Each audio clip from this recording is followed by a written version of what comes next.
समय का दान, विद्यादान विद्यादान।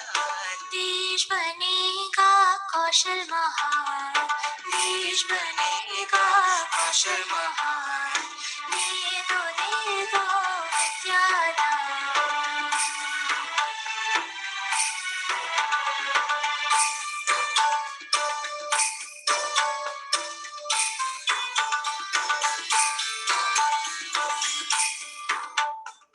वैसे तो हर फूल खुदी में खिलता है, आ जाता है नूर उस पे, आ जाता है नूर उस पे, माली उसको मिलता है, जब माली उसको मिलता है।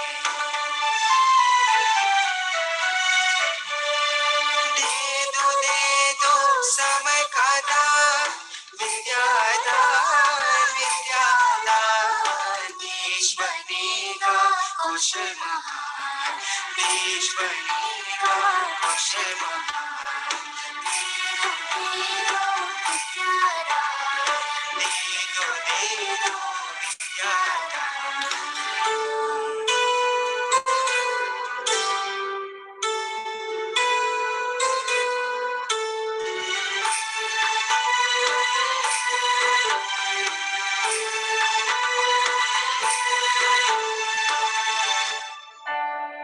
जो भी हमने सीखा है बच्चों को हम सिखलाएंगे, जो भी हमने सीखा है बच्चों को हम सिखलाएंगे। वो हो अनपढ़ या वो शिक्षित, वो हो अनपढ़ या वो शिक्षित, सभी को साथ बिठाएंगे। अपना अनुभव और कला,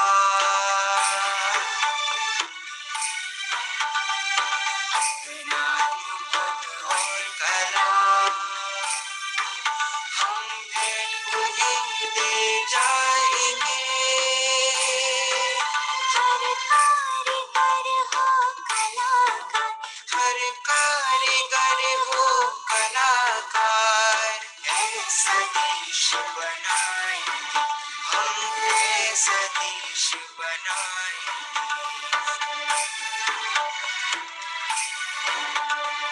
विद्या से ही बनता है, विद्या से ही बनता है उत्तम कौशल देश महान।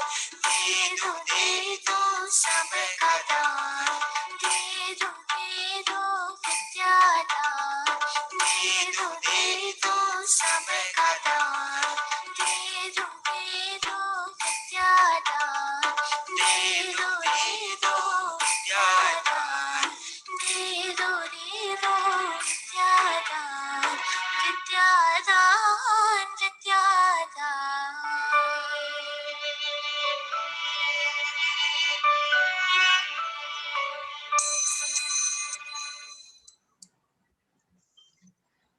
तो दे दो समय का दान, दे दो विद्यादान। तो आप सभी का जो आज हमारे साथ आज के इस वेबिनार में जुड़े हैं, आप सभी का बहुत बहुत स्वागत और बहुत बहुत धन्यवाद अपना समय का दान देने का। And especially a big thank you to all our esteemed guest speakers who have joined us. Thank you for giving this Vidyadaan. Thank you for connecting with us on this platform. And I welcome all of you to the 5th day of the 7-day virtual Vidyadaan Carnival being organized by the Media and Entertainment Skills Council. Now, these 7 days which we are having, if you see, they have been dedicated towards understanding and in fact more aligning our academic institutions, our industries, our research organizations, our sector skills councils to the NEP, aligning our learning, our skilling, our training, our teaching methodologies to the new education policy and to the global trends, so that as professionals and as citizens, we stand relevant, we stand significant to the aspirations of the 21st century India and that of the world. So we have been going, if you see, we've been actually going step by step. On day one, we had the inaugural session, which was a curtain raiser. It gave an overview. Day two, we analyzed the policy with respect to the schools. Day three was with the colleges, and day four, which was yesterday, was with the universities. And today, we are going to be going a little more deeper and, in fact, taking a lead from all the discussions which we've had in these last 4 days. We are going to be going deeper in understanding and addressing the major challenge of bridging the gap. The industry, academia, think tanks, and multilateral institutions that focus on education skills, and also with the labor markets, we'll try addressing these challenges and addressing the challenge of bequeathing youth with skill-based program. That's the topic, the theme which we have for the day. And here I would also like to share with you the discussions which we had yesterday and the key points which were reflected by our esteemed speakers, especially our chairman, steering committee, and our esteemed governing council member, Mr. Amit Bahel. He had reflected that we have to all come out of our individual spaces, of the silos. We have to have greater interactions. We have to have an integrated approach in designing our courses, in designing our curriculums, which are industry friendly, which extend an industry insights. They are industry ready courses. They are able to give a more holistic and global exposure. We have skill programs which can create future ready, industry ready, globally relevant professionals, so that from the very word go, when the students they join the industry, they are able to add value to the industry. You also mentioned that we need to have programs which are designed with the industry professionals. And this interface should also be in the counseling and in the mentorship, so that the students can actually have the feel of the industry. They can actually see, live, and get the life experience of the ground realities of the industry. Also have advanced learning programs that can bring back actually the professionals also to the campus for reskilling and for more updations. And one of our guest speakers had also mentioned that there needs to be greater interaction and interface between the sector skill councils of India with that of the other advanced countries, so that we are abreast of the latest advancements and developments which are taking place and abreast of the global trends. Now, before I invite our distinguished speakers of the day, I would also like to quickly put forth certain challenges or facts which are not though very particular to the media and entertainment sector. They are more general, but then I think they stand extremely relevant as we take these discussions forward, for they actually highlight the grim reality of the day. Now, as for certain studies which have been done, the percentage of skilled workforce is between 60 to 90% of the total workforce in most of the developed countries. And we talk about India, it is at an abysmal low of 5% of the workforce with formal employability skills. In fact, some of the employers also found that just 25% of the Indian graduates are employable in the organized sector. Forget about the unorganized sector, where it is more of on-the-job skills or training which they get. And probably that has also dipped further because of the pandemic. Now, as for a study, 76% of the respondents, this was a survey which was done, 76% of the respondents were very interested in pursuing skill development training. However, 70% of the Indian youth is not even aware of the various government-run skill development programs or that being run by other institutions. 86% of the youth feel moderately up to date. And we all know that we have not been able to keep abreast of the latest advancements, developments in our techniques, technologies, equipments, models of teaching and learning. That is where the gap is. And nearly 51% of the youth in the country perceive the lack of professional guidance in identifying jobs that match their skills to be the main obstacle in searching for a desirable job. So there is a major disconnect which you actually see not only between the industry and the academia, but the job market and the students, between the institutions, the skill institutions extending information to the students. There's lack of communication, there's lack of awareness among the students, there's lack of marketing in the market or information in the market. So we definitely need to work on this communication. We need to have more industry oriented courses, and we need to bequeath our youth with skill based programs if we want our youth to be the human capital of the world and one of the biggest asset for our country.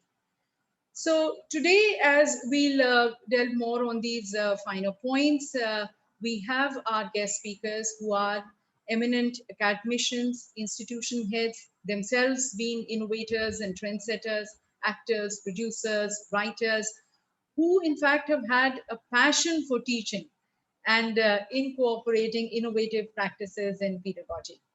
So let me welcome and introduce to everyone here our dynamic speakers of the day. And as I just introduced them, would like to request our guest speakers to just wave your hand to acknowledge your presence here. So joining us as a very distinguished keynote speaker for the day is Dr. Anuj Kacker, the President and the Executive Director of Aptech and our very esteemed Governing Council member.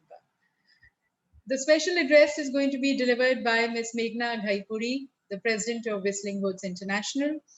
And after that, we'll have a panel discussion. I welcome our panelists, Dr. Ms. Debamitra Mitra, the former director of Satyajit Ray Films and Television Institute. We can't see her picture there, but she's with us. Mr. Viveck Vaswani, Dean, School of Contemporary Media, Pearl Academy. Mr. Sanjay, Sujitabh, Director, Barry Jones Acting Studio. Mr. Rajesh R. Turakhia, the founder and director of Frameboxx Animation and Visual Effects Private Limited. Mr. Nilesh Thomas, the head of the business development, TSM, True School of Music. Mr. Chandrashekhar Ramaiah, the principal, Asian Institute of Delhi. And the moderator, Ms. Pooja Arora, the senior manager, North MESC. So we'll begin with the keynote address of Dr. Anuj Kacker. As I mentioned, he's the president and the executive director of Aptech, and we all know that Aptech today is a leader in career education and training with learning centers in over 35 countries. Dr. Kacker himself, for the last 17 years, has been in the education and training space with Aptech Limited, and he brings in-depth understanding of learning, development, delivery, and management. And he's highly experienced in Indian as well as in the international markets. So I would like to request Dr. Anuj Kacker, President Aptech, and our esteemed Governing Council member, so requesting you for your thoughts on the topic of the day.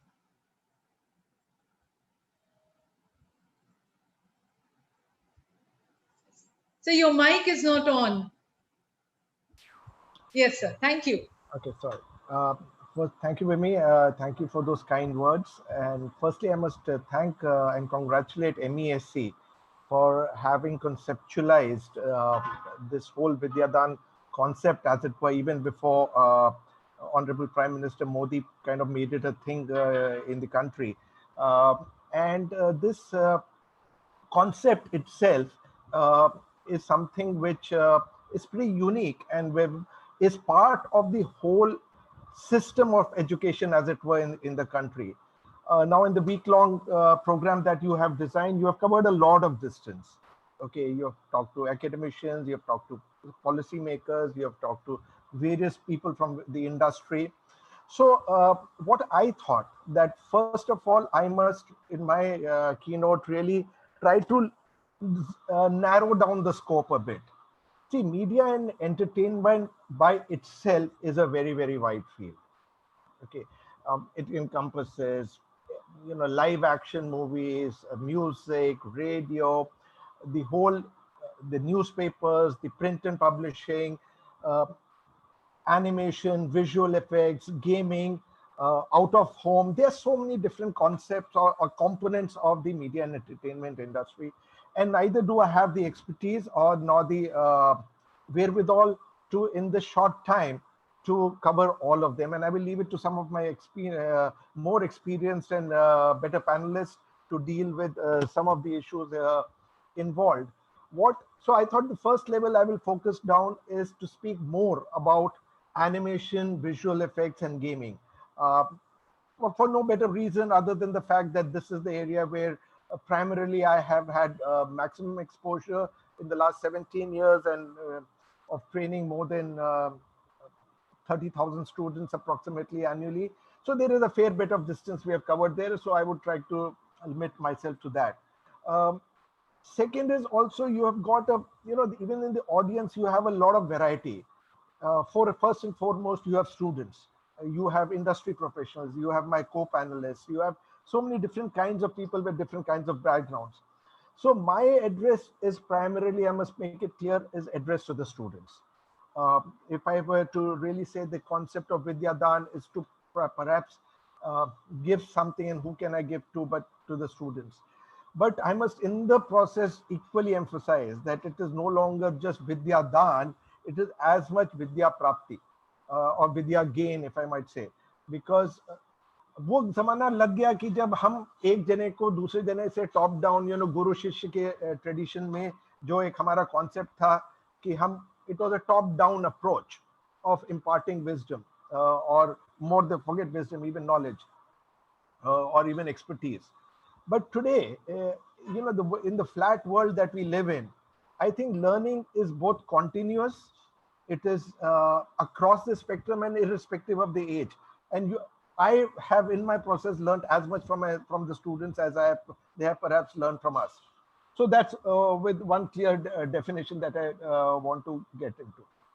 But no matter which aspect of media and entertainment that you deal with, and now I'm started addressing the students primarily, is that uh, really it's about in some way has two essential components. There is a content element and there's a creativity element. Generally speaking, in most of these fields, you will find this commonality of factors. So when you're talking about content, okay, somebody has to create that content. Okay, so that is one aspect of the whole business, as it were, of media and entertainment and respect content creation. Second is that content which you create. This content could be visual, it could be audio, it could be a written word, it could be in a variety of fashion. But then that visual element or that content has to reach somebody, and that, let's say, is a consumer or a person who's getting entertained or is getting information. So there is that second person who is consuming the content, and there has to be a mechanism of taking this content created by this individual or company or whatever team to the consumer, and that is a equally important interface, and that has its own dynamics, its own limitations and all pluses. So whenever you're talking about content, again, you're talking about different stakeholders even in this area. So again, I need to focus down and say, what am I going to talk about? I'm going to talk about more on the process of content creation. But even more specifically, since I'm addressing to, students, these are people who are getting into the process which they want to create some content at some point of time, and thereby lead on to other aspects of the chain. So with that preamble, let me just dive in. So let's say you are creating content, and as I said, I'm going to talk more about animation, visual effects, gaming. There is another aspect which you kind of comes in. You have your creativity, you have your skills which you are going to learn, but also there is an element of technology which comes in, particularly in these areas. The percentage utilization of technology in these subdomains of media and entertainment tends to be higher. Therefore, your familiarity or your ability to understand the technology as different from necessarily use that technology rises much higher. So there is your inherent skills of creativity combined with your understanding and hopefully your ability to use that technology, which comes to the forefront of these skills. So let's take, so whichever institute, as it were, who teach, or even forget institutes, even if you were to learn this on YouTube or any online medium or any mechanism, would inherently have this two as the primary goals of your education or skill impartment process. ये दो चीजें तो आपने सिखाएंगे और कुछ सिखाए ना सिखाए. You know, that is in this area, how can you become more creative, and it is a trainable skill. Creativity, while being inherent, we all like to say, I am creative, I am not creative. While that may be so into a certain degree, but overlaying that talent, the process of creativity is a developed and a learned skill. So this is a very important. If that were not the case, maybe the whole concept of Media and Entertainment Skill Council need not have existed, because without that inherent learned skill of creativity, you can't create content. So creativity is learned, so you will learn that. And in these subdomains, you will have a higher dollop, may not be entirely, but you will have a higher dollop of technology coming in. But so these two facets, I am going to take that as a given. That ये तो आपने सीखना है, उन्होंने सिखाना है. आप जिस मीडिया में भी सीख रहे हैं, कोई फर्क नहीं पड़ता. But now I come to the most important point. Having learned these two things, आप इनसे क्या करना चाह रहे हैं? स्टूडेंट्स आज की तारीख में दो चीजें करना चाहते हैं बाय एंड लार्ज. एक तो है कि मेरे को इससे जॉब मिल जाए. I want to make this a career, और इस करियर में मेरा फर्स्ट स्टेप है कि मेरे को अपना पहला जॉब मिले, तब तो आगे करियर बनेगा. सो एक तो है कि मेरे को जॉब की चाहत रहती है.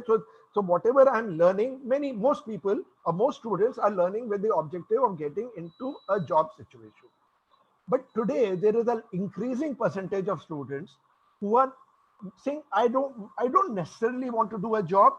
I want to become a freelancer, or I want to remain independent, or I want to set up my own startup, or I want to do something on my own, or maybe do it in very small teams of 2s and 3s, so that I am able to earn my living fruitfully using the skill and whatever I have learned. So these are the two broad objectives one has. So let's deal with the first objective, which is if you're getting into a job, then having learned the creativity, and I mean, there are much more creative people you have listened to in previous people, and you will encounter today, who can tell you more on the creative process of learning. But there are other elements which is far more important. And I say this, and I've been emphasizing this in my previous talks also in this COVID period. People tend to get a very short-sighted focus, particularly COVID में.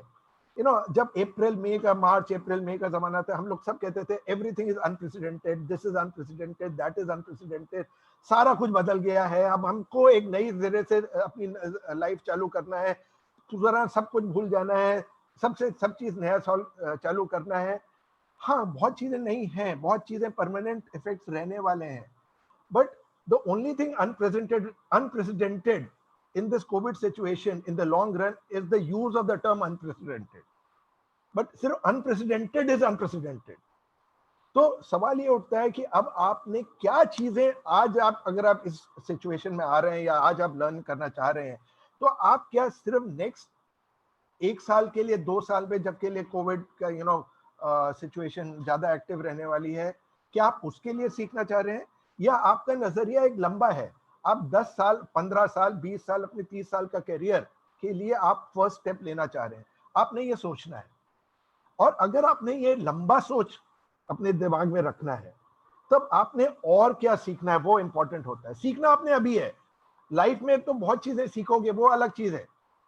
But in this process of learning that you are going to a college और spending time somewhere और investing time and money somewhere to learn things, उस time पे आपने क्या चीज सीखनी है वो इंपॉर्टेंट है.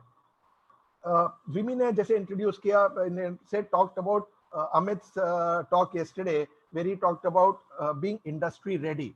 ऑन पहले दिन आपने डिलीवर करना है. That is the expectation which the industry has. But वो कैसे होएगा? आप एक 16 year old, 17 year old, 18 year old student हैं जो 2 साल पहले तक ये भी नहीं जानते थे, या शायद अभी भी ना जानते हो कि आपने लाइफ में करना क्या है, और यहाँ पे कोई जन आके कह रहे हैं पहले दिन आप जाके सब चीज कर लेना. अरे हद हो गई, अभी तो मेरे को कुछ भी नहीं मालूम, तो कैसे हो जाएगा? तो ये प्रोसेस है लर्निंग का. उसमें क्या चीज competent. Let's start with the very basic concept of team work. आप जब जॉब में जाओगे, आप सोचोगे मैं पूरी चीज चेंज कर दूंगा, मैंने 3D मैक्स सीख लिया, माया सीख लिया, how to create a film सीख ली, शॉर्ट स्टोरी फिल्म सीख ली, तो अब now I am going to change this company forever. नहीं, you will be first put as part of a team. which will collectively try and deliver a particular goal. That particular goal will be a small component of a larger project who will then ultimately lead to a final output जो शायद आपके जब तक आप कुछ और कर रहे होगे. तो process, the first step is teamwork. You have to learn it. Please don't assume that it comes on its own. How to work, you know, मैंने ये देखा अपने experience में that many of the people who come into this industry are by nature a little introverted, or you know, अपने sketchbook के सामने बैठे हैं या अपने रूम में बैठे हैं या अपने पेंट लेके बैठे हैं या कंप्यूटर के सामने बैठे हैं, वो अपनी दुनिया में खोए रहते हैं. बट आपको अपनी दुनिया से बाहर निकलना है. आपने उस दुनिया से बाहर निकल के 4 लोगों के साथ काम करके एक सब ऑब्जेक्टिव डिलीवर करना है. And this is a process which is inherent part of any good curriculum today. How to do a project, how to get you to do work in a team has to be part of the curriculum process. Second is I will say working under deadlines. हाँ, अगर आपको 2 महीने जाएंगे तो आप best output दे सकते हो, but आपको कहा गया हमारे पास 3 दिन है, 3 दिन में करके जो कर सकते हो वो दे दो. ना हमारे पास 3 दिन से ज्यादा का बजट है, ना आपके पास हमको 3 दिन का टाइम है. हाँ, आप बहुत अच्छे हो गए, आपको सब कुछ आता है, मैं मान लिया, बट आज 3 दिन में आप करके दो हमको. अब now you are suddenly in under pressure. आपको मालूम है आप इससे बेटर काम कर सकते हो, but how to give the best quality under deadlines is the skill that you need to learn, and it has to be part of the curriculum. ये आपकी रिस्पॉन्सिबिलिटी नहीं है, ये ट्रेनिंग प्रोवाइडर की रिस्पॉन्सिबिलिटी है कि वो अपना करिकुलम को इस तरह बनाए कि आपको इन सिखाए कि कैसे इन डेडलाइन में काम किया जाता है, कैसे शॉर्ट आउटपुट पे शॉर्ट टाइम में बेस्ट आउटपुट दिया जाता है. बहुत सारे कोर्सेज हैं, बहुत सारी चीजें हैं जो आपको आप कहते हैं आप सेल्फ पेस्ड लर्निंग कर लेना, आपको जब मर्जी सीखते रहना. आप आज से 3 साल तक जब आपको थोड़ा थोड़ा टाइम मिला आप सीखते जाना, ठीक है, कोई बुराई नहीं है उसमें. पर जब सवाल ये उठता है कि that is not the real world. Real world is today working under deadlines very clearly. Third point I want to emphasize is resilience. एक resilience काफी बड़ा वर्ड लगता है, बट सीधी सादी भाषा में ये कि नीचे गिर के फिर कैसे उठना है. अगर आप गिरे नहीं हो तो आप उठ बिना नहीं सीख सकते. those of who are football fans like me really understand वो जितनी बारी गिरते हैं, the first thing they learn is how to fall is taught to a footballer.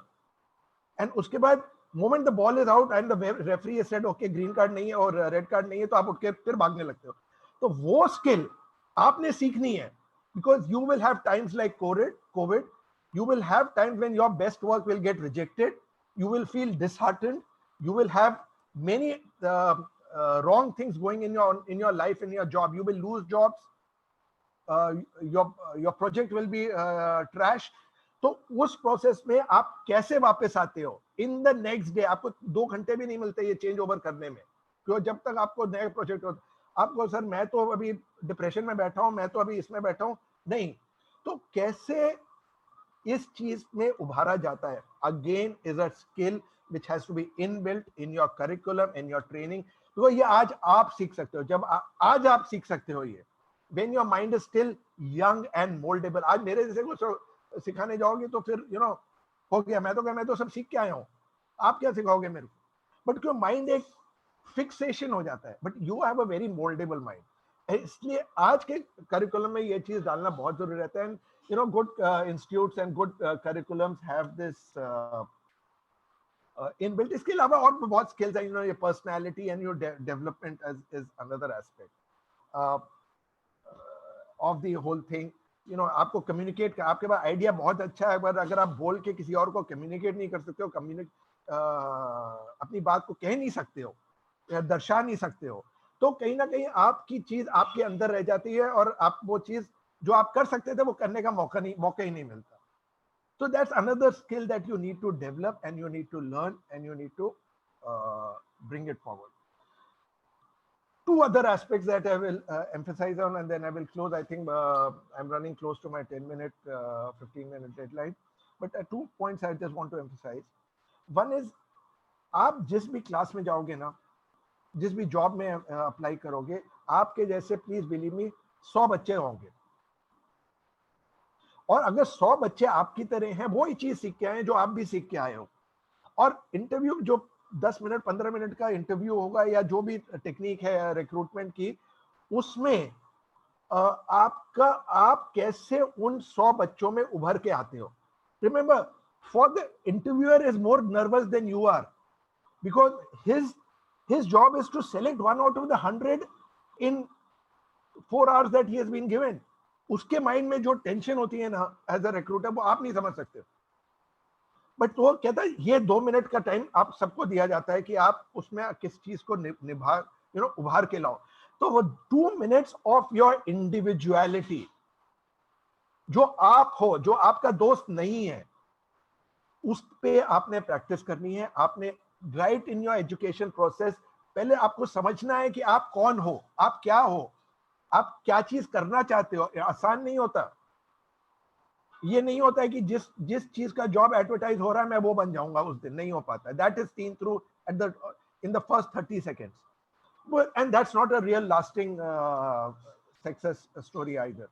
तो आपने अपनी इंडिविजुअलिटी, वो आपके शोरील में आनी चाहिए, आपके आपके चेहरे में आनी चाहिए, और आपके पहले 2 मिनट में आनी चाहिए. So please practice, please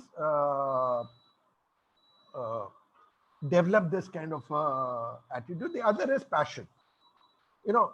Passion, generally speaking, I've seen that most people who come into this space have a passion, and if they don't have the passion, they quickly go out. Because ye dil ka mamla hai. It is, like I say, in this field, you do what you like and like what you do. और वो एक आपके creation में वो बात ही नहीं आती है जब तक unless it's a work of passion. तो आपने अपना दिल, पसीना तो डालना ही है, टाइम तो डालना ही है, पैसा तो डालना ही है, बट एक जो पैशन होता है ना, वो झलकता है. शायद वो इनटैंजिबल चीज है, but it is very tangible to the viewer. तो आपने वो पैशन डेवलप करना है. अगर नहीं है, और ये आएगा, तो आपके ट्रेनिंग प्रोवाइडर्स ने भी ये देखना है कि how to develop your passion. अब इतनी सारी चीजें बोले कि इतनी सारी चीजें करने, अरे कोई सोचा है मैं तो यार सिर्फ 2 चीज सीखने आया था कि मेरे को ये चीज आया था, मैं बाहर जाता हूँ, जॉब लेता हूँ. अरे इन्होंने तो और साला मेरा प्रॉब्लम कर दी है, ये भी करना है, वो भी करना है, ये भी करना है, वो भी करना है. बट मेरा यही तो काम है कि आपको दर्शाना कि क्या क्या चीजें आपने करनी है. सब नहीं करेंगे, मुझे मालूम है, सब नहीं करेंगे, बट अगर आपने करना है, और ना ही सब ट्रेनिंग प्रोवाइडर्स करते हैं. आज बहुत सारा डिस्कशन इस बात पे खासकर कोविड दौरान में हो रहा है कि what is the role of technology in the process of education. Edtech जैसे कहते हैं हम लोग, and this is a irreversible change, and you will find greater use of technology in the education process. It's a given, but this change is nothing to do with COVID.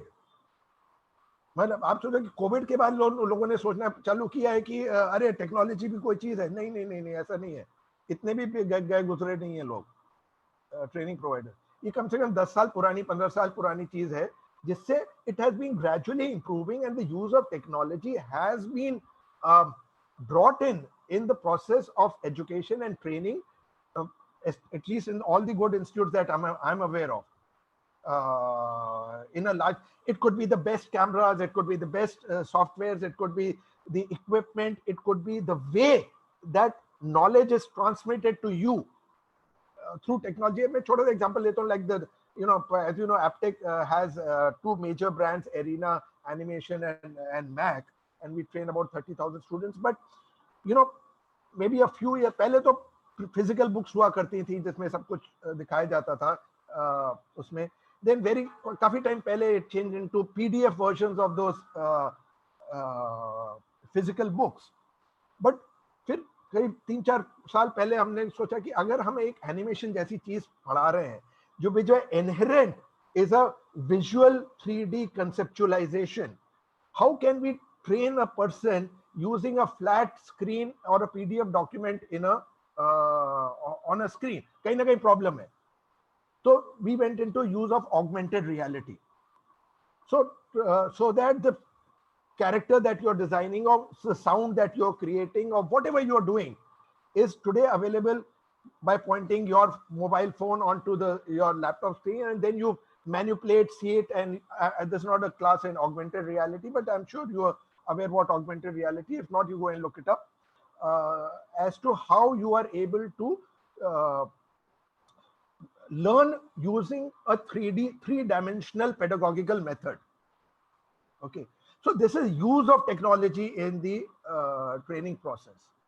So, and in technology में एक चीज problem रहती है, वो है it is जब नहीं होती है ना, इट इज ऑलवेज वाओ कि बॉस ये भी हो सकता है. जब 69 में जब मैन मून पे गया था, यू नो, क्या वाओ. अब मार्स पे भी चले जाएंगे तो भी साले कहेंगे अच्छा चलो मार्स पे गए, आगे क्यों नहीं गए. You know, so you see how quickly we get used to the elements of technology, that the wow remains wow only for a very, very short time. We get used to the wow element very quickly. The issue is, how do I convert that wow to how? How am I going to use that technology? Technology तो बहुत अच्छी हो सकती है, बहुत चीज कर सकती है, बट क्या मेरे में वो चीज ताकत है, क्या मेरे में वो कैपेसिटी है, क्या मेरे को वो सिखाया गया है कि how do I use this technology which is exceptionally good and can do hundreds of things, but how do I do it? That how of the technology is very important. और आपने ये कब करना है? आज. So that is now. तो ये नहीं कि आप ये टेक्नोलॉजी को 4 साल बाद यूज करेंगे जब तक वो ऑब्सोलीट हो जाने वाली है. You know, I guarantee you, whatever you are learning and whatever you are using is going to be useless 3 years, 4 years, 5 years from now. तो क्या आप वो चीज 3 साल के लिए सीख रहे हैं? क्या आप इस फील्ड में 3 साल के लिए आ रहे हैं? नहीं, आप अपनी पूरी लाइफ के लिए आ रहे हैं. तो क्या आपने वो स्किल सीखी है, वो चीज अपने आप में हुनर डेवलप करिए जो आपको टेक्नोलॉजी यूज करना सिखाएगा. वो टेक्नोलॉजी तो आज एक उदाहरण है, just an example of your learning. कल ये है, परसों कुछ और होगा, कुछ और. आपने एक कॉन्टिन्यूस, आपने अगर आपने एडेप्टेबिलिटी सीख ली, how do I change technology, how do I the process of using technology, you will always be successful. I think I have exceeded by 2 or 3 minutes my time. Sorry about that, Vimi. It's been a pleasure talking to all of you, and I'm here in case any of you have any questions in the panel discussion. I'll be most happy to answer that. But once again, I wish you all the best. Stay safe. No, thank you, sir. It's been our honor and our, really enlightening us, and especially talking to our students. कि किस तरह से वो final points उनके ऊपर deliberate करने पर कि किस तरह से they can be excelling in their respective professions, how they can be standing relevant to today's time, being more productive professionals, and certain values which you shared with us, continuous learning. In fact, when you were talking about keeping your breast about the technology and from wow to how, I feel not only technology, किसी भी चीज को देखकर यदि आपके अंदर वो वाव वाला आता है और जानने की एक जिज्ञासा होती है, तो उसको वो होनी चाहिए जिज्ञासा कि आप उसको कन्वर्ट कर सकें हाउ से, then understanding it and implementing it to that level. You spoke about being committed and being disciplined. That stands important when you're joining the workforce. That is so very important. Being responsible, learning from your mistakes, क्योंकि जितनी आप mistakes करोगे वो आपको और एक lesson सिखा के ही जाएंगी और आपको इम्प्रूव ही करेंगी. To communicate what you have, because once you communicate the message gets across, and so many times you have certain ideas, but when you hold yourself, that idea remains within you only and it doesn't work across and it is not actually adding to the productivity. And you also spoke to us about so many how a person can make himself so outstanding. As you said, work on your identify your USP, your individuality, work on that. वो 2 minute जो आपको interview में मिल रहे हैं उसके अंदर how you can outshine and be outstanding. And yes, of course, passion. The only thing I want to add or emphasize here is, Vimi, I am placing the onus of this not so much on the student. मैं student के उतना onus नहीं डाल रहा हूँ जितना training provider पे डाल रहा हूँ. You know, ये चीज हमारी रिस्पॉन्सिबिलिटी है कि आपको सिखा पाए. वो दोनों में, मतलब स्टूडेंट सीखने को तैयार होना चाहिए और teachers, you said, they should be looking into that. We have to make students ready with these Thank things. you. So thank you so very much, sir. Thank you. And with that, I now would like to invite our special addressee, our next speaker, Ms. Meghna Puri, the president of Whistling Woods International. Just in a span of 12 years, she has spearheaded the launch of 7 schools under the Whistling Woods umbrella.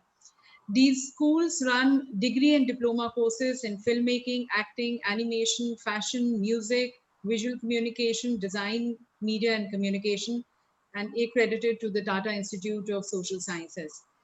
She comes with the industry background and exposure, and that has with that she has been able to bring in a lot of value, shaping students' careers, structuring the media and entertainment industry, and mentoring the workforce at Whistling Woods International has been her top priority. And now she wants to make Whistling Woods International as the thought leader for the film and media education in the world.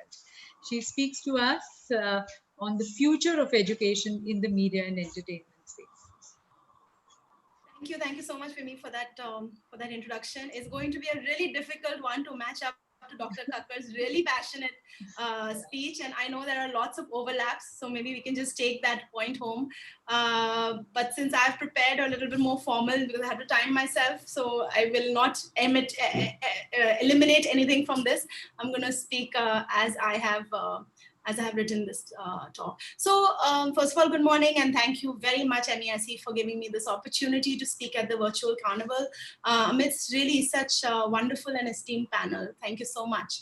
I also hope that everyone on this webinar is in good health and taking good care of yourselves and your loved ones.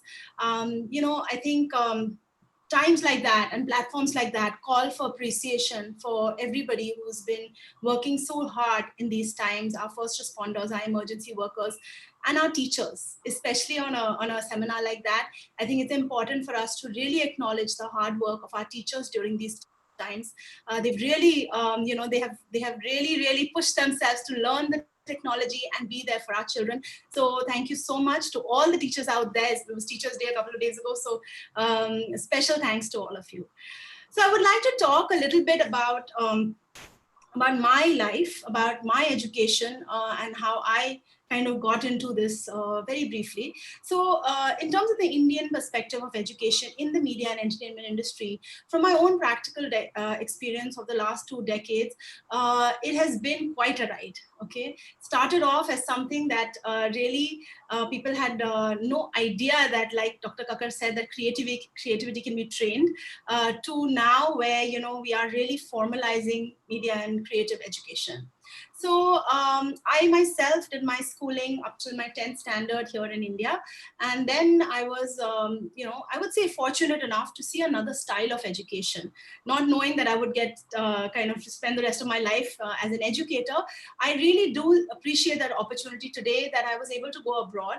I did the IB in the 11th and 12th in the UK, and then I went and did a university degree program again in the UK at King's. So my first comparison really between the Indian education that I had and the education system in the UK was a big struggle for me, because suddenly, rather than being asked objective questions with very real answers, suddenly we would find in a textbook, suddenly I was asked to give my opinion on matters. Suddenly I was asked to not look at black and white, in fact look at the gray part of learning and of the world, which I personally at that time found very challenging. So the questions, of course, in exams as well, needed research, analysis.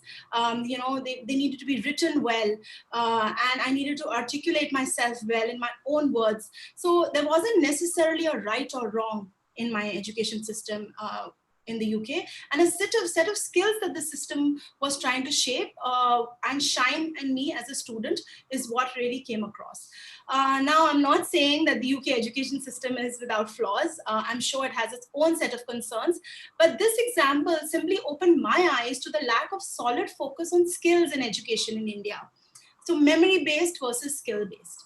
And it was from there that my first opinions of what I really wanted Whistling Woods to be came from.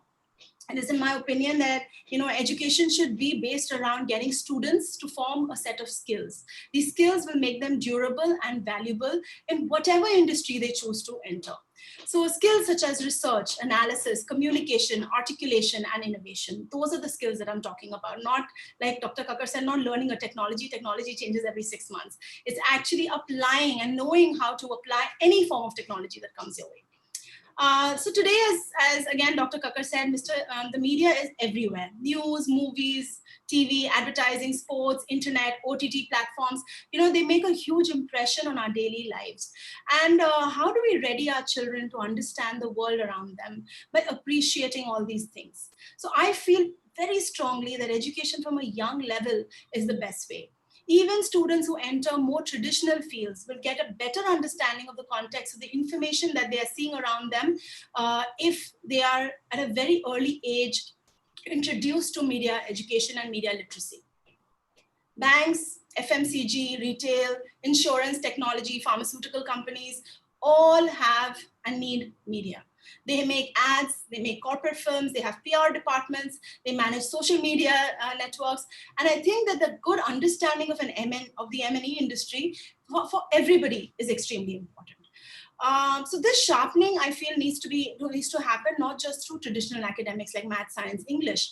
It needs to happen in areas of culture and art. It needs to happen through drama, music, sports, and technology, which allows students to develop skills, and not just skills, values. How sports really makes us, amazing at dealing with failure, or art really makes us open to dealing with criticism. So these things really need to be taught to our children from a very young age. So unfortunately, up till now, we have not been, according to me, up to the mark, engaging young children in these areas. The competitiveness of our population has meant that students are taught to focus their attention on math, science, and commerce first. Art, literature, culture, drama, all comes in the way of hobbies, and it's not on the priority of parents or even educational institutions. Perhaps, of course, now in urban schools, this is changing. But these are mindsets of not just educators. It is also of parents. Yeah, it is also that we need to change the way parents think about creative education. And generally, I always get asked, these questions have become less now, thankfully, but they used to always be concerned that what will my child do after getting this education? Will they have a 9-to-5 job? Favorite question, will they struggle?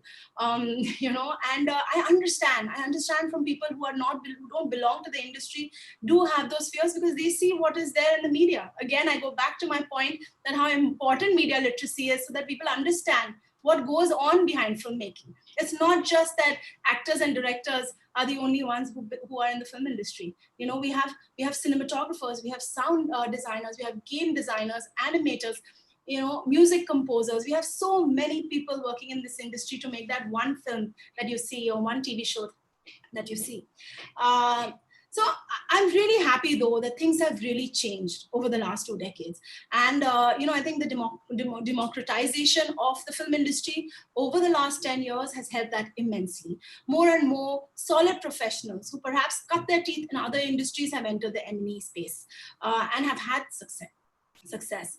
More people, and I know I might sound controversial when I say this, but I'm talking from personal experience, more people who don't have film families or godfathers have entered the film industry and made themselves. And I see this every day with Whistling Woods. In fact, that was one of the reasons we started Whistling Woods, that we wanted to have people who didn't have a film background to be able to find a platform and a family where they could always come back to and lean upon.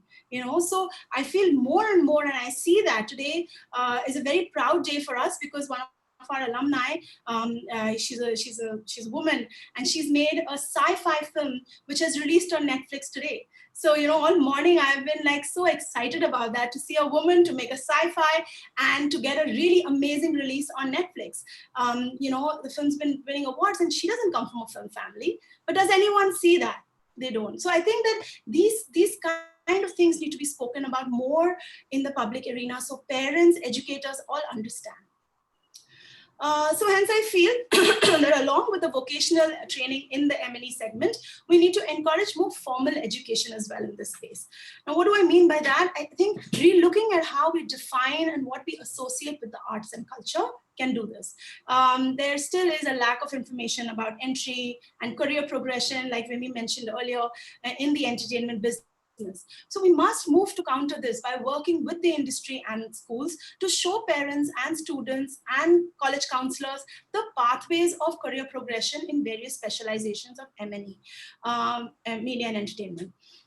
By introducing some understanding of the media early in schools, like I said earlier, I think we could really take this point home. I now want to talk a little bit about the new educational policy that has been national education policy that has been announced. I feel it's a huge step in this direction that we want. The choice-based credit system that it advocates means that students will be able to seek more options in their college learning and be more aware of their choices that they will make when they wish to step out in the industry. Students will not be limited to a narrow focus on their chosen subject and can explore more around them, making them more well-rounded as individuals and more sure of themselves when it comes to choosing a career. Again, going back to what Dr. Kacker said, that 18-year-olds, 20-year-olds don't know what they want out of their lives, especially today. Earlier there were jobs for life, careers for life. Sorry, एक बार आप doctor बन गए तो आप doctor बन गए, एक बार आप teacher बन गए तो आप बन गए. Then it was jobs for life. Once you've joined Tata, you are a Tata employee for the rest of your life. Today, people don't want to forget jobs. They don't want to stick to a career more than 4-5 years. They want to explore more things because that's how dynamic the world has become, and especially in our space of media and entertainment. So it's so important for our young graduates to really have an undergraduate training that makes them good at everything in that sense, makes them good at adapting, makes them flexible to change, so that when situations like this arise, they are able to make a livelihood out of anything. And I've seen that at Whistling Woods. I've seen our students do so well during this lockdown. They've made virtual films. They've really pushed the envelope. And they wanted to do more things. So they've not sat at home and just said, Abhi to COVID ho gaya, let's just sit and wait. But they haven't. They've actually gone and explored creative ways through technology to make a difference. So, here I also want to talk about a lot of companies, for example, when they hire students from colleges, they always talk about how students they lack commitment, and they are not really focused on what they've come here for. And at the same time, because I deal with so many students, I hear from them that they feel like they expected something else when they joined the company. They did not expect what work they were given, and I feel like there's definitely this gap that needs bridging. So allowing a broader range of learning means that students can be exposed to a lot more. And the choice-based credit system structure has a huge role to play in better graduates and better resources for the industry. So it will be a game changer for students, educational institutions, and industry in time to come, according to me. So the reforms, of course, do attempt to get more capital into higher technical education, which is, again, a very positive step. Allowing collaborations between Indian educational players and foreign universities, I feel, is another thing that we must encourage, because then we can learn from the best practices that they are doing, as well as we can teach them from what we've been doing. An evolved curriculum approach that caters to Indian students will bring out the best for our children and across the M&E industry and all kinds of education as a whole. So in these challenging times, I think it is vital that apart from thinking of how we bridge this gap that I spoke about between industry and education, I think that we also need to speak about that bridge, really, which is the students. Yeah, as the education and industry may constantly be discussing what is the best for students, but these times of crisis has really made us understand that there is a soft layer to this as well, which both educational institutions and industry need to reflect upon with the young people in mind in a particularly sensitive time such as this. Yes, of course, the clamor will be to create more knowledgeable graduates with a set of skills that make them immediately valuable to any business that they join. Again, going back to what Dr. Kacker said, as soon as they enter the job, they should be ready with everything. And that is obviously the endeavor. However, can we start now, taking a step back and really ensuring that we are creating or developing good people, good human beings? After all, what is the real value of people moving out of higher education? who have the knowledge, who have the skill sets, but then they lack basic human skills of gratitude, empathy, and integrity. Where do we bring that ethics into our environment, into our country, if we don't start as educational institutions? So going through this pandemic and seeing all the restlessness online, just growing by the day and on other platforms, I believe that any bridge that forms between industry and education must not forget this hugely vital aspect, which at times there is a tendency to do. The rat race, which we all followed before COVID, means that at the times we were happy to get people to just do things as they were told. मतलब ये काम है अभी करो, I don't care आपको पूरी रात जागना पड़े, just करना है, time, budget, this is it, without any consideration of them as people. They are human beings, right? But I think post-COVID, I would really, really hope, pray, wish that both institutions and companies will focus more on the people first and what they can deliver later. Wishful thinking, maybe, but important thinking nevertheless.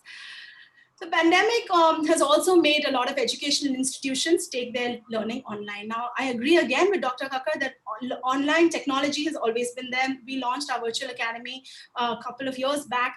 But you know what this pandemic has done? It's actually forced people to go online. Yeah? People were not willing to take that risk. So when we started Virtual Academy, one of the biggest challenges we faced was that, how will I learn online? I don't know what I'll learn. I don't know what the experience will be. But amazing thing about webinars like that we've been doing over the last 5 months, as well as the online platforms that we've provided in education, people are now willing to give it a shot. And of course, this is not ideal in courses that we offer, like fashion, film, where a lot of it is practical, practical education, and they need to be on campus. They need to work together in collaboration to learn certain things. However, I think that there has been a shift in terms of how we can really get the industry to them. So just this concept of Vidyadaan, I think through this online webinars, through online classes, it has made a huge difference to educational institutions. And these face-to-face sessions are more relaxed because our specialists are also more relaxed at home, and they're giving so much time and so much valuable information, not just to our students, but also to our faculty. So we really have been able to bridge this gap better thanks to the online platforms that this pandemic has really pushed us to adopt. So like I said, in case of Whistling Woods, we've always focused on industry interaction. The school was started with the real genesis of the industry, right? So it was started by a filmmaker. It was set up by filmmakers, faculty. All our faculty were filmmakers, not teachers. And now we've gone to becoming a more academic institution. But the core of the institute really lies in the heart of it lies in the industry, and I feel that connect that we are doing here and that we will continue doing will really help. And through technology, I feel also that while we were able to have people on campus all the time, we're able to do this more often, and we're able to also cross global boundaries. So we've had so many international speakers who've been able to come and interact with our students during this time. Lastly, I would like to talk about new technology and innovation. So never has a time come where the use of these new ways of working can create a strong pathway for young students into the working world. VR, AR, 3D printing can create replica environments for students to see the working world before they step into it. Using technology that mirrors organizational workflows, working in collaborative teams in the college and with other colleges helps build the global network of working together, which is something that the media industry does now globally. We hear about projects that are being made from technicians and artists from all over the world. And technology such as AR, VR is really helping us do that very, very efficiently.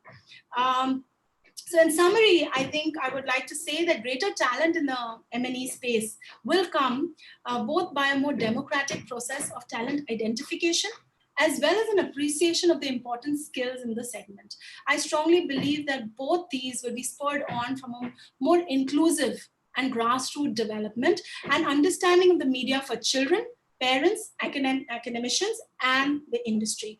And I think that there is a huge opportunity post this pandemic to really create a new normal and a strong bridge between educational institutions and industry that can be created if There is a collaborative sense, putting not just knowledge and skills at the heart of it, but people first, in this case, the students. Thank you so much. Thank you. Thank you so very much. Thank you. In fact, it is said that experience is your best teacher. So you shared with us your experiential views, and in fact, you covered almost everything, how the students can be more global professionals, but more importantly, be better human beings, people's first, as you said, and more responsible and more aware and conscious citizens, inhabitants of this planet. And in fact, you spoke about the skill-based, the value-based education, which needs to, and the responsibility towards that is not only of the educators, the teachers, but also of the industry, of the parents, and of course, the students. So thank you so very much. As I know that you have a class, if you can, we'll be starting with the panel discussion. If you can be for a short time, it's okay, but thank you once again. Thank you again. Thank you. So with that, we now begin the panel discussion. I'll introduce our panelists, and then I'll hand over to the moderator. Welcoming our panelist, Dr. Ms. Debamitra, the former director of Satyajit Ray Films and Television Institute, who has extensive 27 years of experience in the academics and the print and audio visual media.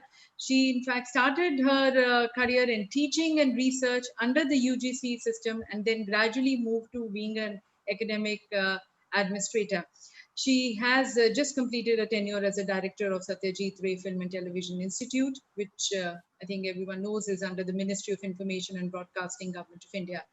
And she has now built a media and management undergraduate and postgraduate degree college in Kolkata, which is called the Institute of Leadership, Entrepreneurship and Development. That's ILEAD.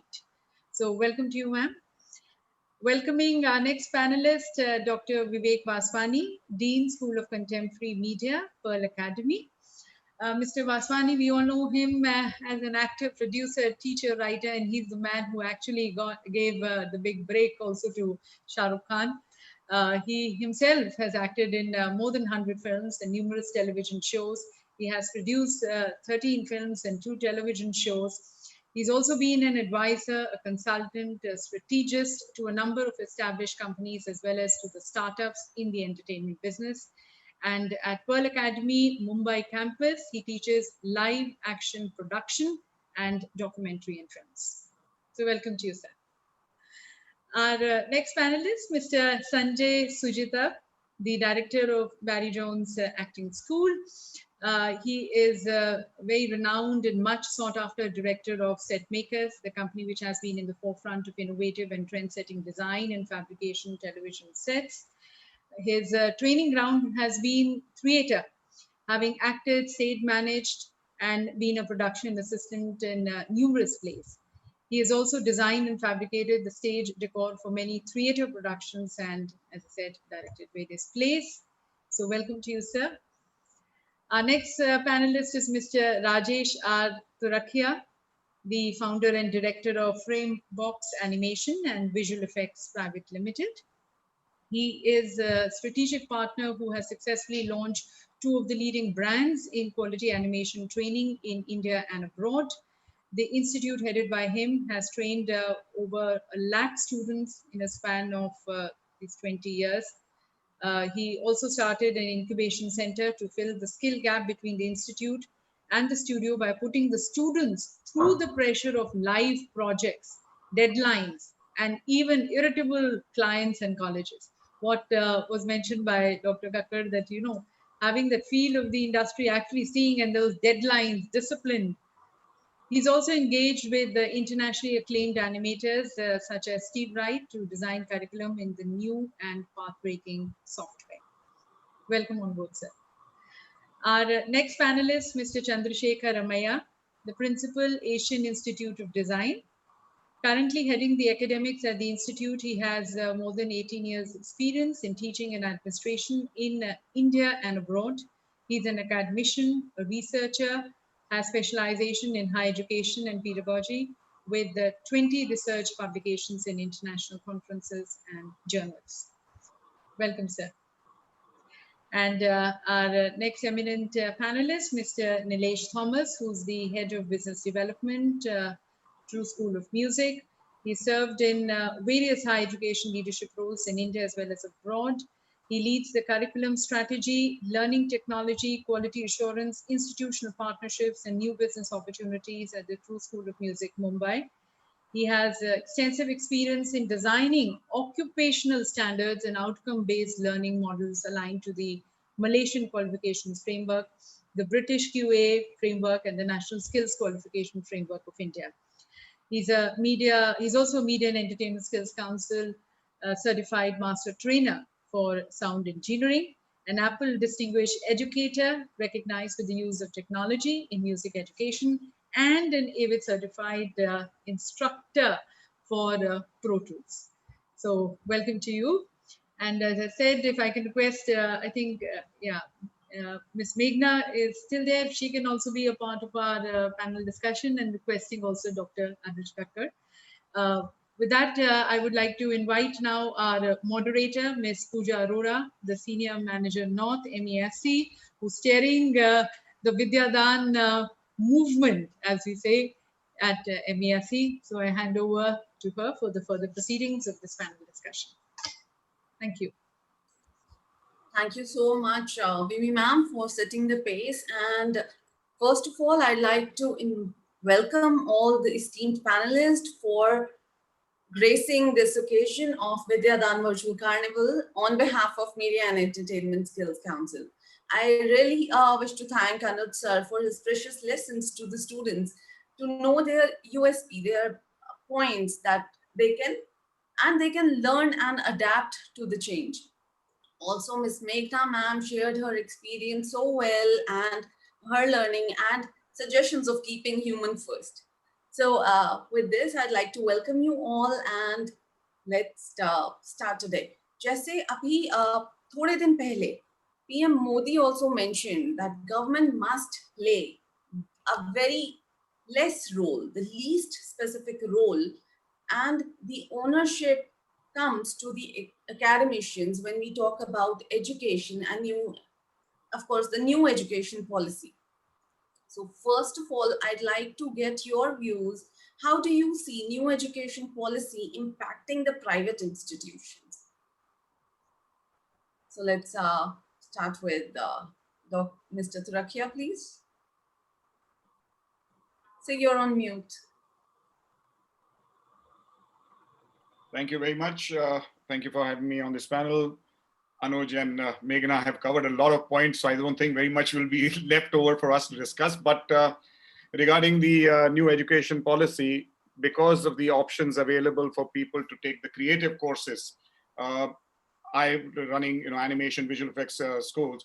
I feel that the students will have a lot of basic knowledge coming in already, and therefore the institutes will now not have to teach them those kind of aspects, but have to be in a specialization field.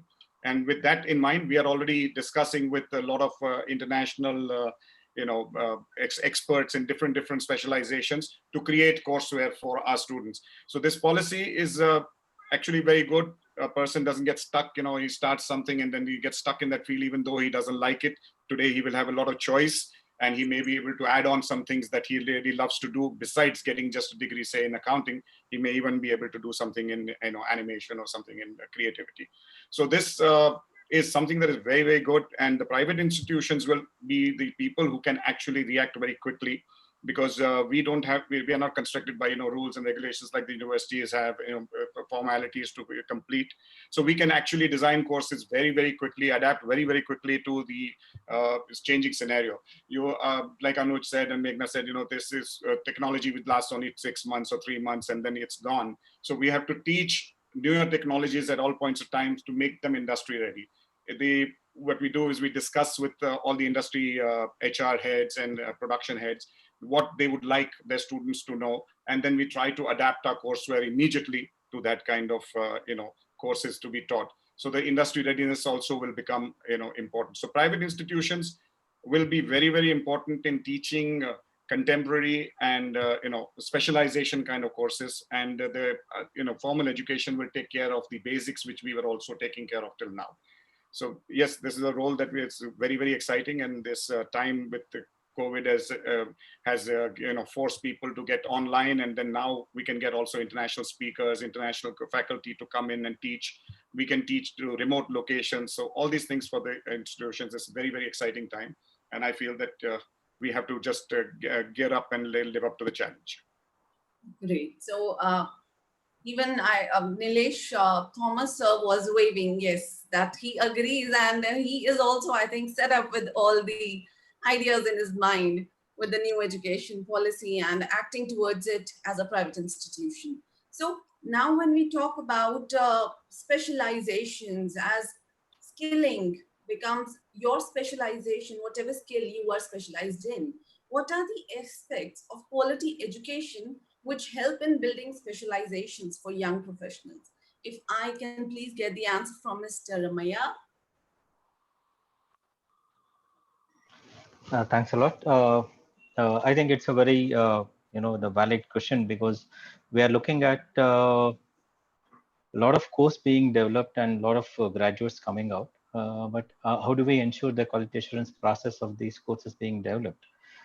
As Dr. Anuj and Meghna was telling, yeah, we can give professional competency through various courses. We can bring that kind of technical expertise among them. But do we really look at the quality assurance process in embedding various transferable skills also into them? Because we speak a lot about technical things, technical aspects in the curriculum.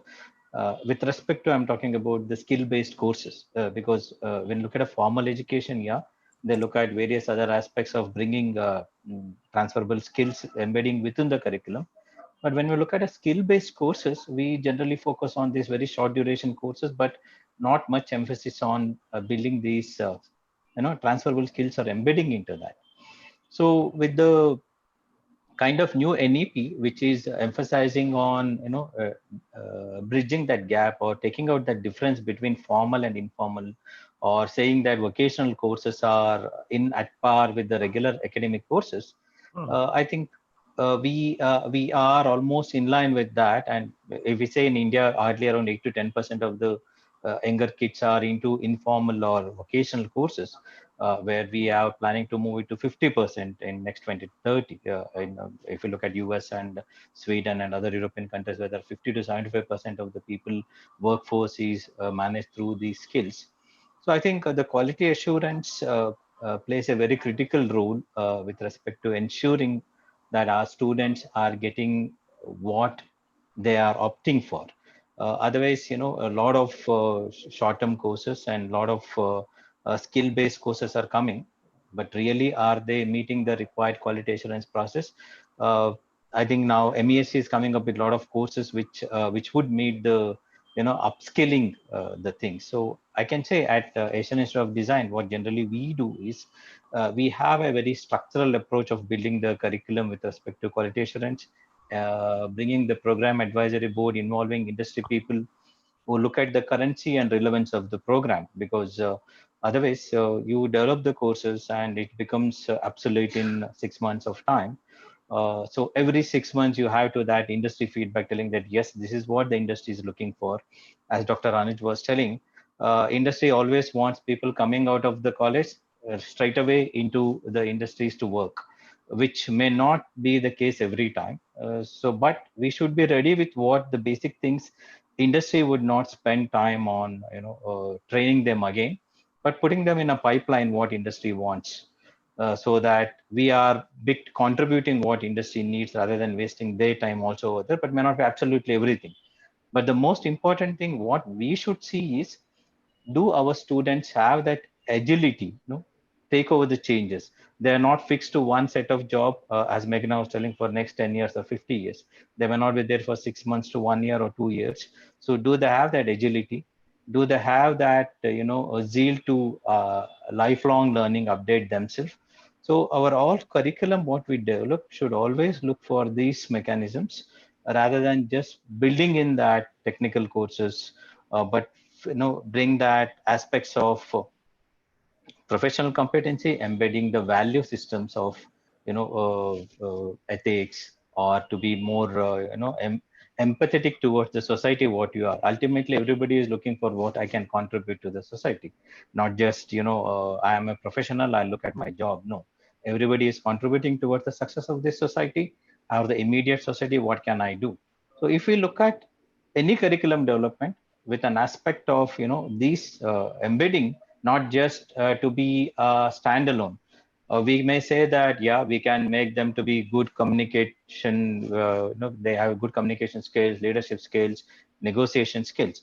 But without embedding that into your curriculum, if we just say, it might be very difficult. As the other panelists were also telling, putting them on a industry requirement of very time scheduled, 6 months, 6 weeks, time management. Yes, that's all there. But really, are we looking at how can we make sure our graduates meet all these courses, all these requirements, what the society needs, what industry needs? I think absolutely we need to have that quality assurance processes which embed these things to be more academic. Yeah, all these media and entertainment focuses on building the skills, but as Meghna was also pointing out, right, moving towards more academic in nature. We need to be, not just skill building, but we need to have that zeal of to bring that academicness into our all the courses what we offer. And I think the right way is to, bring a right quality assurance process in each and every. And I think NEP is in a right way telling that, having a multidisciplinary courses, combining them rather than having one particular things, and that NEP more, I mean, I think the major focus is on bringing that together. And I think we will be surely able to achieve that through these new NEP policies. And we can make sure that all our courses, what we do, will be in a right way with the quality assurance mechanisms, embedded into the teaching and learning processes and pedagogical approaches, what we do at various institutes, including what we do at our institute. Okay, great. That actually is the right way. Like, you have to keep all the things in mind: students' perspective, academy, and industry needs as well. Sure. So before we come back to the specific requirements of the industry and students, I would love to talk about some creativity. Yes, we have creative people here. We have Mr. Viveck Vaswani ji. So I would like to request if you can tell me how do you rigor the creative bud of a student? Do they come creative, or how do you polish them? Thank you for calling me here. Thank you, Vidyadaan. I always ask this one question when I start speaking. Do you want me to be nice, or do you want me to be honest? You have to answer the question, because there are specific answers, and you have to tell me whether you want me to be nice. I can be wonderful, I'm a great talker, or do you really want me to be honest? You have to tell me. Honest will be the better, because that's how we are going to That's learn. how we will teach the students. Now, I have been making films and acting in films for 45 years. I haven't seen creativity yet. I haven't seen creativity yet. So I want to talk to you about two examples. I sit in Andheri, and I have these boys, girls, teenagers, actors who've gone to acting class, acting school. Some of them have come all the way from little villages. They're all sitting there. They're all sitting there. And they're all asking me, sir, why don't we get work? We are talented. We are creative. Why aren't we getting work? Why are only kids from the film background getting work? I'm coming straight to the point on creativity. I have to therefore do what I do best, which is what I've been doing for 45 years, which is deconstruct, decode, and demystify the whole thing. So first question I ask them, who told you we are looking for creative people?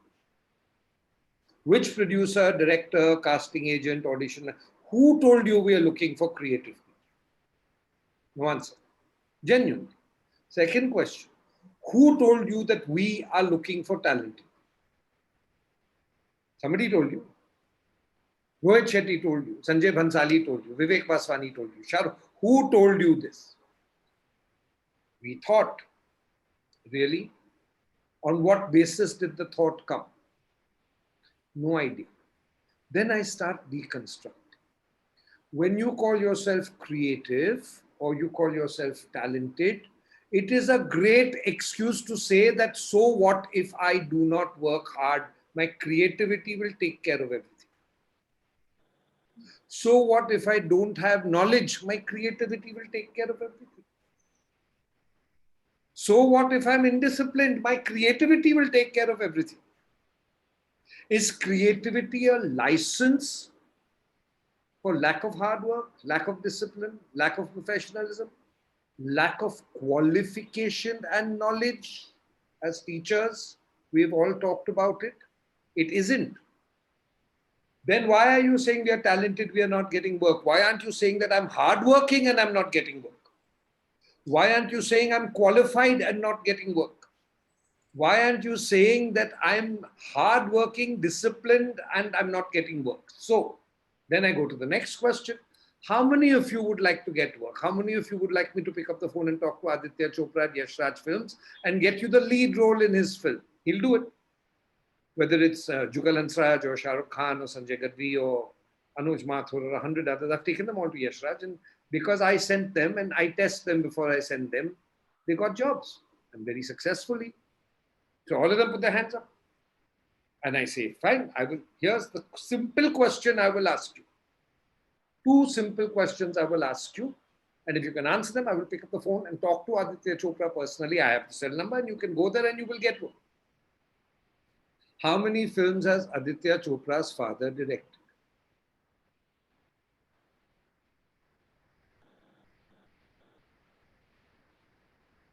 No idea. Which was Yash Chopra's first film? In which year did it come? And which cinema was it? No idea. How many theatres and multiplexes are there in India? No answer. What is the relationship between a distributor and a producer? No answer. What makes you think that if you cannot talk with industry, you will be able to work with them because you think you're creative, unless there is no templated definition of creativity? How can we use that as a qualification? Half the country loved Shah Rukh Khan and Devdas. Half the country hated Shah Rukh Khan and Devdas. You tell me whether it was a good performance. I wouldn't know, because it's subjective. I know enough people who hate Lata Mangeshkar's voice, and I know enough people who love Lata Mangeshkar's voice. Is it a good voice? What is the word definition, template of the word good? If as educationalists, we are not going to dissect very clearly how they are going to get work based on their various skills, talent, creativity, etc., then we are not doing our jobs by them. This is the truth. If you cannot talk with Aditya Chopra, how can you work with him? If you cannot talk with Rohit Shetty about his work, his cinema, his films, the films he's made, how can you work with him? That's the first point. The second point is even more grave. If you do not respect the career that you're going to be in the next 40 years, if you don't have enough passion to have known who Yash Chopra is, in any case, just because you have the passion, then how do you prove your passion to me? I'm not asking you for money. Aditya Chopra is not asking you for money. We're not saying give us money, we'll cast you. We're not saying do unmentionable things and we'll cast you. We're just saying prove your knowledge, prove your passion. So I came up with my 3 rules, and this was 40 years ago, 35 years ago when I launched Shah. If your passion does not translate into knowledge, it's not passion. It's actually not passion. We can feel passion. Oh, I love movies, I love movies, I love movies. Really? Yes, sir, you don't know. I'm such a big fan of Shah Rukh. Really? Yes, sir, I saw Dilwale Dulhaniya Le Jayenge 45 times. Really? Who's the cameraman? I don't know. What were you watching 45 times? Then that reflects on us. Why don't we train them to watch films properly if they are going to be media and film students?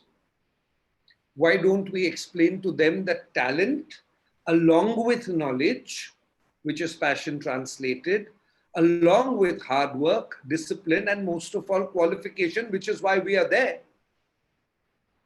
is what will get you work. But if you give me someone, I never ask him talent. I ask him knowledge.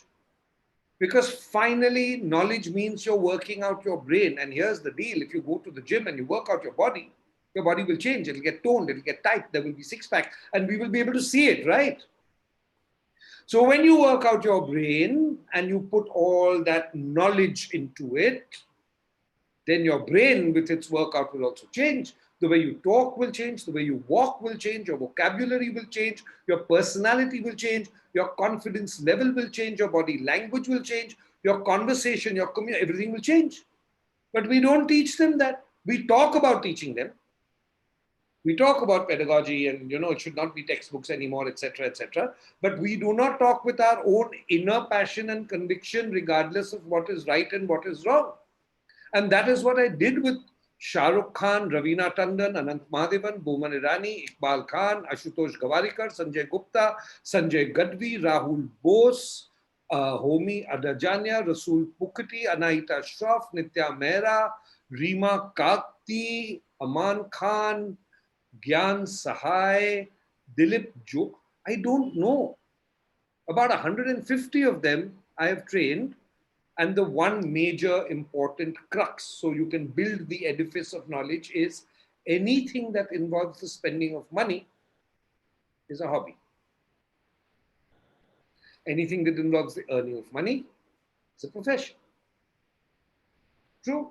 I play golf, it's a hobby. I pay for the club and for the golf. Tiger Woods plays golf, it's a profession. I play cricket, it's a hobby. Sachin Tendulkar plays cricket, it's a profession. I act in films, it's a profession because I get paid. I act in play, I get paid. It is the yardstick, which is a template. Lata Mangeshkar is a great singer because she gets paid her choice of price, so we can template it then. Asha Bhosle is a great singer because she can charge in demand. I don't care how good your voice is.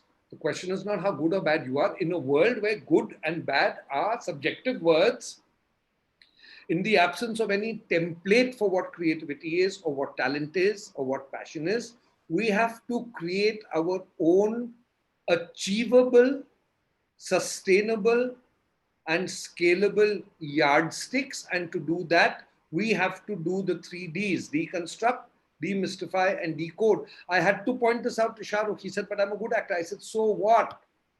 So is Nasiruddin Shah. But we pay Sunny Deol and Jitendra 6 times the amount. In theatre, the job is about craft. In television, the job is about competence. 26 pages a day, without falling sick, without eating food, without drinking water, without getting malaria, without getting COVID, without dying, without meeting your wife, without sleeping. You do 26 pages a day. Theatre is about craft. There's you, there's the audience, there's no one in the middle. It's only you, your craft. You get 2 months to rehearse, get the nuances correct, give a great performance. So if theatre is about craft, and if television is about competence, then cinema is about commerce. We do not pay you to give us a good performance, we pay you to give us a profitable performance. And that has to be taught, and therefore that is the simple difference between an actor and a star. And we don't know what it is. We're teaching them to do Nasir Saab's job. They want to do Salman Khan's job. Nobody is teaching them. It's 2 separate jobs. And they're sitting in Andheri talking to me. But we've gone further. The internet now is a combination of craft, competence, and commerce. They're not looking at your looks or your ability to sell tickets. They are looking at your craft, your performance. And they are looking at your competence, because it's 8 episodes of 1 hour each to be shot in one stretch. It's like shooting 4 films simultaneously. And they're looking at the commerce. So if you don't understand how the economics of it works, if you don't understand how the economics of cinema works, if you don't understand how the economics of media works, if you don't understand how the economics of what we are teaching works, we cannot give them tails. The heads is the knowledge, the education, the academia, the professional, the talent, the passion. That's the heads. The tails is how you translate that into a career. And if we miss out on that aspect of it, then we are doing our students a great deal of disservice. I chose not to. Right from the time in 1989, I launched Ashutosh Gawarikar in a film called Gawahi. Up to today, when I'm making 3 films with a whole bunch of new people, I've made 14 films with 14 debut directors and debut actors, and all the assistants were new. I'm one person who knows for a fact that nepotism is just a word. It's proof. If a boy from Campion School in Cuff Parade and Cathedral School who didn't know Hindi could make 14 feature films in Hindi, 2 in English, 2 in Marathi, and I still don't know Marathi, I'm honest, it's true. Then somewhere we have to understand how the industry works. And I'm just using cinema as an example because I've been there, done that. It applies equally to advertising, it applies equally to journalism, it applies equally to fashion communication, it applies equally to social media, digital media, marketing, and a whole bunch of new careers like talent management, creative management, celebrity management, event management, multiplex management. And then I go beyond. I'm sorry it's taking a little time, but I want to tell them. I had a kid who said, but sir, I love watching movies. I want a profession. I don't want to be an actor. I don't want to be a producer. I don't want, but I love watching movies. Nothing else. I just want to watch movies and I want to earn money to watch movies. I said, really? That sounds very, very idealistic. But he said, no, you've cracked it for me. You're the expert. You're the professional. You launch people. You know, I want to know. I did it for him. Do you know how much you are paid? You curate films for in-film entertainment for flights and airlines. You have to know your films. You have to see Mughal-e-Azam. You can't put it in a flight from Bombay to Dubai because the film is longer than the flight. But if you know your cinema and you curate, and there's 147 airlines that fly in and out of India, each one of them needs a programming capsule because you're watching movies on planes. It's a profession which pays very highly, and your qualification is that you watch movies. Curating films for film festivals. They need people who will see those 1,000, 500, 800 films and cull them into 50 or 60 so that there can be a jury that will watch them and so on and so forth. Just watching films can be a career. So we have to look at every single thing that our children do and figure out how to match their talent and skill and creativity through the process of knowledge, qualification, hard work, and discipline into a career that is absolutely matched for them. That's very difficult. It has to be custom built. But I'm doing it at Pearl Academy. And I think that somewhere we had to say this. It is up to us to understand that if what we are teaching them is finally going to become a hobby, then there's no point teaching it. And there's one last point because we talked about creativity. They're all creative. Millennials were born with Google in their head and smartphones in their hands. They know more than us. Dr. Anuj used a word and he said it's a big word, but it means they know it at the age of 8. They don't argue with their parents anymore. They just press buttons and say, Dad, you're wrong, show it to him, and they walk out. They know more than us. They talk more than us. They've created a new language for themselves. Everything is lol and everything is lit. They are a breed unto themselves. They know more than us. They don't need teaching anymore. They need mentoring. I can't teach them the height of Mount Everest. It's on Google. I can't teach them how to climb Mount Everest. That's not on Google. So we have to become ungoogleable ourselves, and we have to tell them to use Google to get the information. Translating that information into knowledge, and translating that knowledge into wisdom, and translating that wisdom into strategy, and translating that strategy into powerful plan for a career that your mentor can do, your teacher can do, even your parents can't do it because you fight with them. So if we don't understand the millennial child today, if we don't go into the complexities of his head, then we are not going to be able to communicate with them. And finally, teaching is about communicating, hitting them in the head and they say, what hit me? And then they say, sir was right. And then they come and they argue with you. I encourage it, argue with you. I will sometimes make extreme examples to make a point. I will sometimes talk rubbish just to see whether they were listening. But from that, they create a template in their own head of what is ethical, what is right, what is the knowledge, what is passion to be translated, how to get into a career, how to earn money or not. Thank you so much for the honest and I must say, a genuine say on the subject of creativity, because we all talk about creativity, that we have to be creative to do something in life, but we miss the point that yes, we have to be hardworking no matter which field we are talking about or we are going about. Whichever profession we need to be hardworking. Yes, and that is the big thing. And so honestly, I love that statement that if passion doesn't transform to knowledge, it's not passion. So I think all our students, the millennial kids watching us today, they need to transform their passion to their knowledge to be a professional in their passion. So moving ahead, I will take a similar question now from Ms. Debamitra Mitra, because she is also dealing with the creative kids who are here to make their career in film industry with the SRFTI. So how do you handle a student when he comes to you? And how do you think the new education policy is going to make impact on the student's life and on the educationist life, and give India a skilled youth, a professional and more passionate youth? Ma'am, you are on mute. If you can please unmute yourself. Yes, it's done.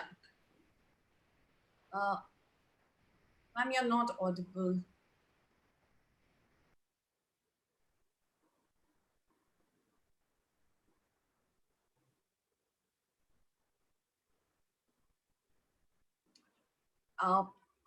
No, ma'am, it's not audible. So till the time maybe when the Debamitra ma'am is trying to, yeah, it's done, I guess.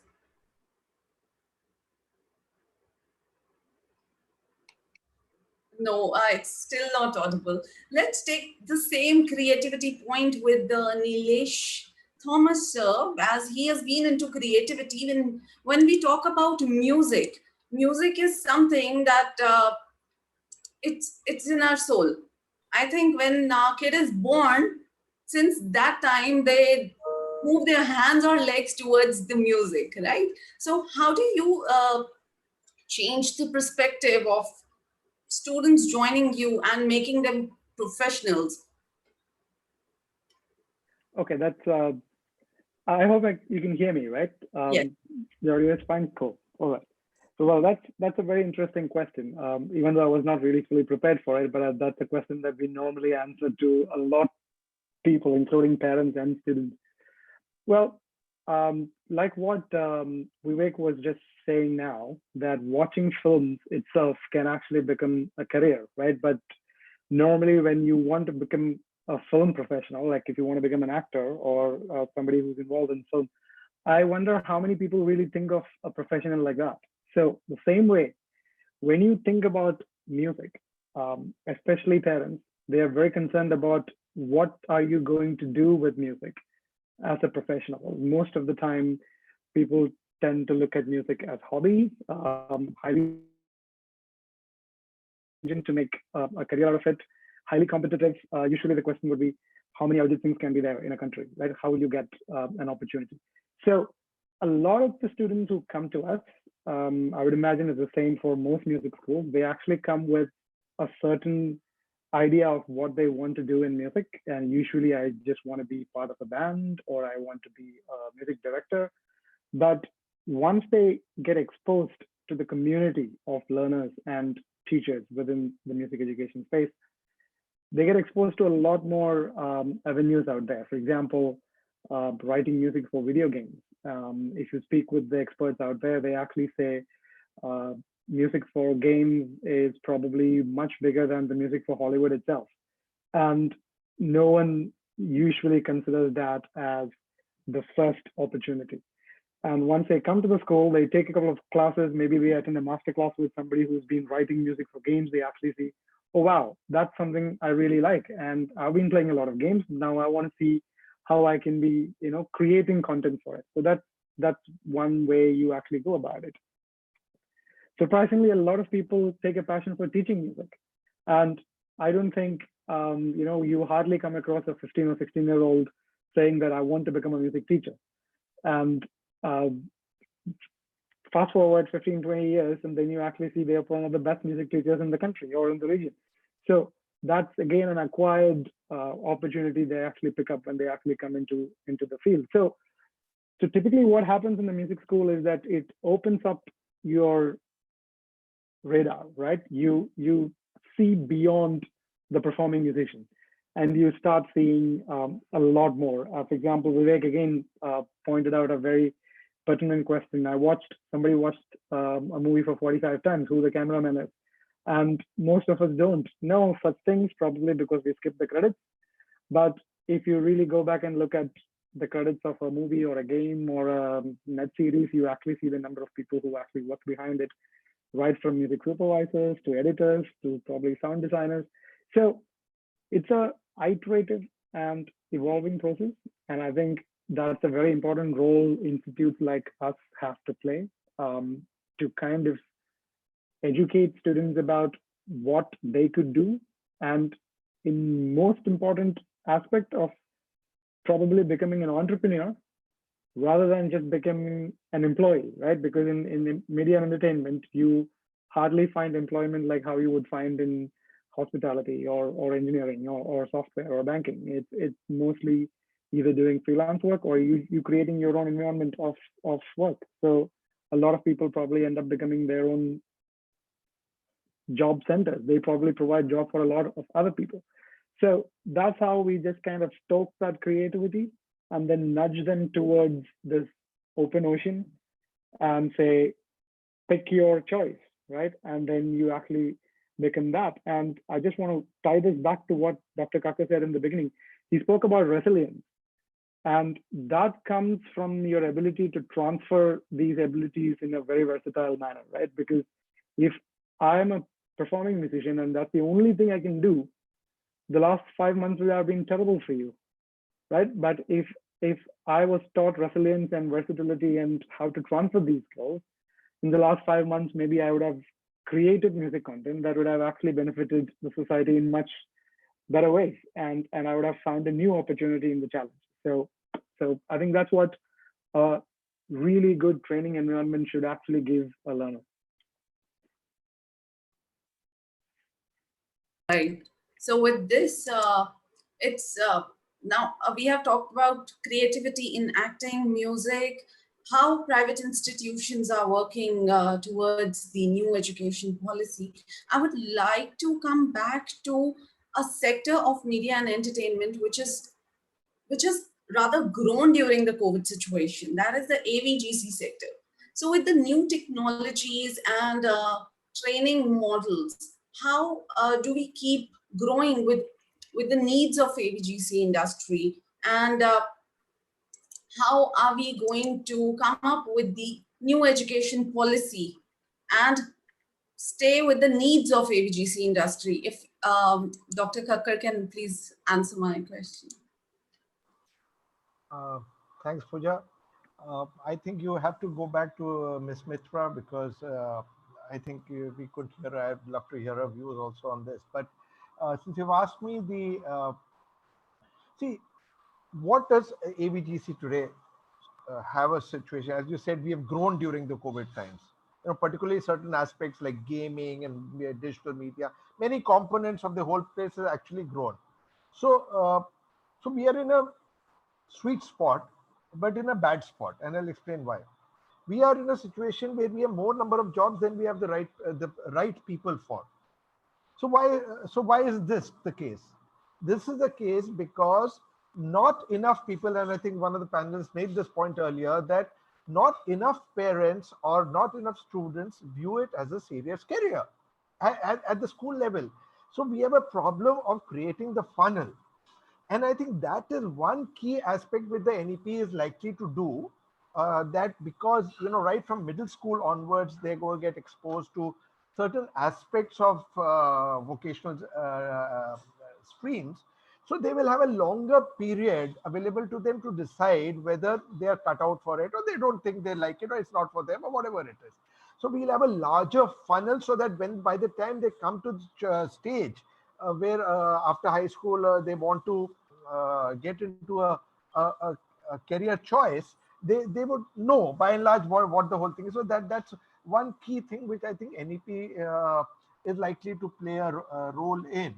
But I just also want to just add to one point which Viveck made earlier. I think I just want to give one small instance on passion.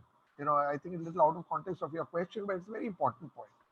I'll give you a real story. We had a case where there was an international studio from US who wanted to hire 20 of our students, 20. Okay. So they came to us and said, can you give us a list of your students for interviewing to these people? We said, fine. So a team was put on the task to select those students out and present those students to the studio. And as you would have it, it becomes a difficult choice because everybody wants to be there, everybody is being good, and we didn't have a very clear idea of exactly what the studio is going to look at in the studio in the students. So at the end of the day, we had 100 students shortlisted, but we had to give only 20. So the head of academics came and said, okay, what do we do? So I said, do one thing. Take them to see a movie which was made by the studio. I don't want to name the studio. So we took them to a hall and we had a private screen, and we took the students and said, watch the movie. They watched the movie, they liked it's an animation movie. So they liked the movie and everything. And then they were coming out. And the coming out, I just told the person and said, now watch only those people who are reading the credits. Because this is a clear indicator, this person wants to see his name in the credit. If he's here only to watch the movie and enjoy, perhaps he's not able to see yourself in that place and care for it enough. And that I think Nilesh was also coming up with the new education policy. The digital thing has come up, more. Now we are not talking about, we are talking very less about going back to school because everybody is busy with their online classes.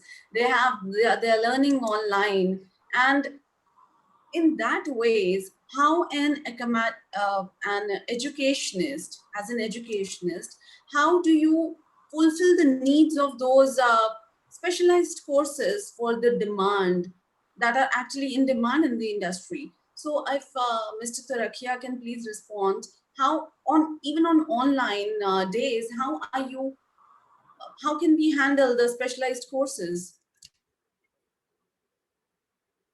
So unmute, please. Yeah, thank you. Basically, what is happening today is that the online medium has been accepted, luckily. Parents are very happy that the children are at home, safe, and the children have nothing else to do, so they are online. More attendance is better than in real class, is what I'm seeing. So online has become an accepted form right now, forced upon them, but now accepted. And there were a lot of specialization courses available online, but people were not ready to accept them because earlier also 2-3 speakers mentioned that, they want nothing online. They want something which is actually physical. And yes, a lot of things need to be physical also in class, but there is a lot of education that can be imparted by very, very knowledgeable people all across the country and across the world who are specialists. So what we have done is we've engaged with those specialists, and now we are starting online courses with those specialists teaching these things. One of the attractive part is that because they've worked in some very, very large Hollywood films, so that people want to learn from them. So that is another thing that we can bring to the table. And this time has given us that opportunity, and people are ready to accept it. So we feel that the online specialization will become the norm, and maybe the basic educations can be given at the class level, and online would be more for the speakers who are in remote locations or far off locations, and they can actually teach you. They are the specialists from the industry. They are the people who achieved some very, very good projects in their life, and they can actually give you their experience and their knowledge for the business. So it is a fantastic opportunity right now. Great. So with this, I'd like to get the opinion of Ms. Mitra and Mr. Thomas as well. That how do you see the seamless campuses, the wall-less campus, if I'll say, the virtual campus that has become the online platforms? How do you how do you keep the passion alive? Like, I'm going back to Viveck sir's thing, keeping the passion. So how do we keep the passion alive? So Ms. Mitra, if you can please take it first.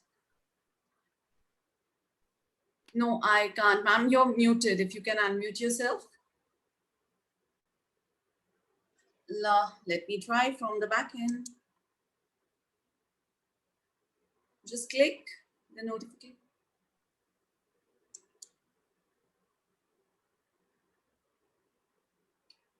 Sometimes technology doesn't help us. So that is, I think, the pros and cons of being on online platform, because when we are sitting in front of someone, we get the answer instantly. So how are we keeping the passion alive for the people who think they are creative, but they have to transform their passion to their profession? So how are we keeping their, what are the ways we can do that? If Mr. Thomas, you'd like to mention something?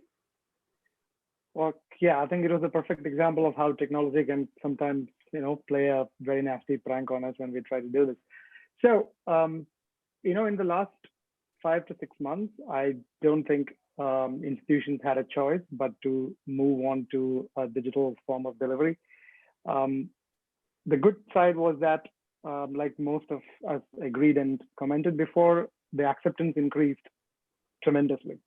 People who were not willing to accept that form of learning were open to trying out something like that and then trying to figure out what is going on. And this is a global phenomenon, I would suppose. All the colleagues that we spoke with across the world, including Europe and US, they were all facing the same situation. But I think the key here was to recognize between emergency remote teaching versus online learning. So what happened in the March-April phase was people started using online learning and remote learning very frequently and probably a little loose.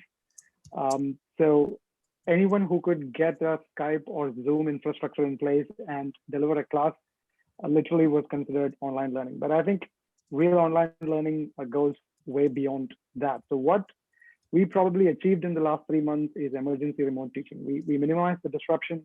We manage most of the educational institutions to be able to be in touch with students and get teachers to engage with the students. Now that brings us to the question of how do you make it exciting? How do you keep the passion alive? How do you make the learners feel that this is the way to do it? So I think the question should be to focus on student experience all the more, right? All this while student experience probably tied to a range of things like your campus, access to facilities, teachers, your peers. So it's a whole ecosystem that you have. Now, how do you bring this back in a virtual situation? That's quite tough. So we think technology is the least of the problem, right? Because it's either a little bit of weight or technology is out there. And provided you have the funds, you have the right consultancy, you probably can get the technology in place. And you know what? A lot of software companies like Avid, and I'm sure probably Adobe and things like that, they're actually helping education in many ways. In the early days, they actually gave free licenses to students for a limited number of time periods. Later now, they have come up with systems in which you can have remote licenses. So institutions can hold licenses on a server. Students anywhere in the world can actually access that license and do some work. So I'm sure technology is the easiest of the problem to solve. Now, the question is, how do you make it more experiential and less expository? Like what Viveck said, facilitate learning and teach them how to do with, or what to do with that learning, right? A little while back, I was talking to a school principal, and he actually resonated on the same thing that Viveck was actually saying. Now there is no need to teach facts for the kids because they know how to find it. Now, what you need to do is to instill curiosity and to create that, urge to find more, and then figure out what am I going to do with that, right? So that plus social and collaborative learning. And when we did surveys and when we spoke to teachers around the world, what we learned was that one thing students missed the most was their social connection in school, beyond Instagram, beyond Facebook, and beyond seeing people on a Zoom metric screen. What they missed was that dynamic learning that happened when you were with a real human being on a campus. So the question should be to see how do we bring that back in a virtual environment, and how can you make it part of a daily learning, right? So it's not like what I'm doing now on a screen giving gyan versus what will my students do and share so that they learn by doing things. And the next part of the equation is probably assessment. India has this long standing tradition of the exam culture, right? And I think the NEP 2020 has been a welcome change, where there is a significant focus on doing away with high-stake exams and getting into continuous assessment, portfolio assessments, and things like that. And Meghna also spoke about what she felt when she switched to a UK education compared to what a typical Indian experience is. So how do we look at assessments as learning tools and not just validation tools? Can people learn by doing assessments? And how critical are assessments, right? In online, I know a lot of people go after screen lock mechanisms so that you can't cheat during an exam. You put a lot of effort into things that probably don't really matter, because I don't know in the media and entertainment industry how many people really care where your certificate came from. I don't know if Mr. Viveck will give me a job saying that I have a master's in acting from Vancouver Film School. I don't think he's going to give me a job. He's going to probably tell me, okay, show me something, right? So if you put the right focus on crafting that learning experience, and if you're willing to let go of our baggage of testing and how do I do things that was done traditionally, I think we can go places. Now, that brings us to the biggest question of, are our trainers empowered to create this virtual learning experience? Are they themselves ready to do it? Or are they trying to replicate what they did in a classroom? Because the classroom dynamics is totally different. I see your facial expressions, I can touch, I can feel, I can hear.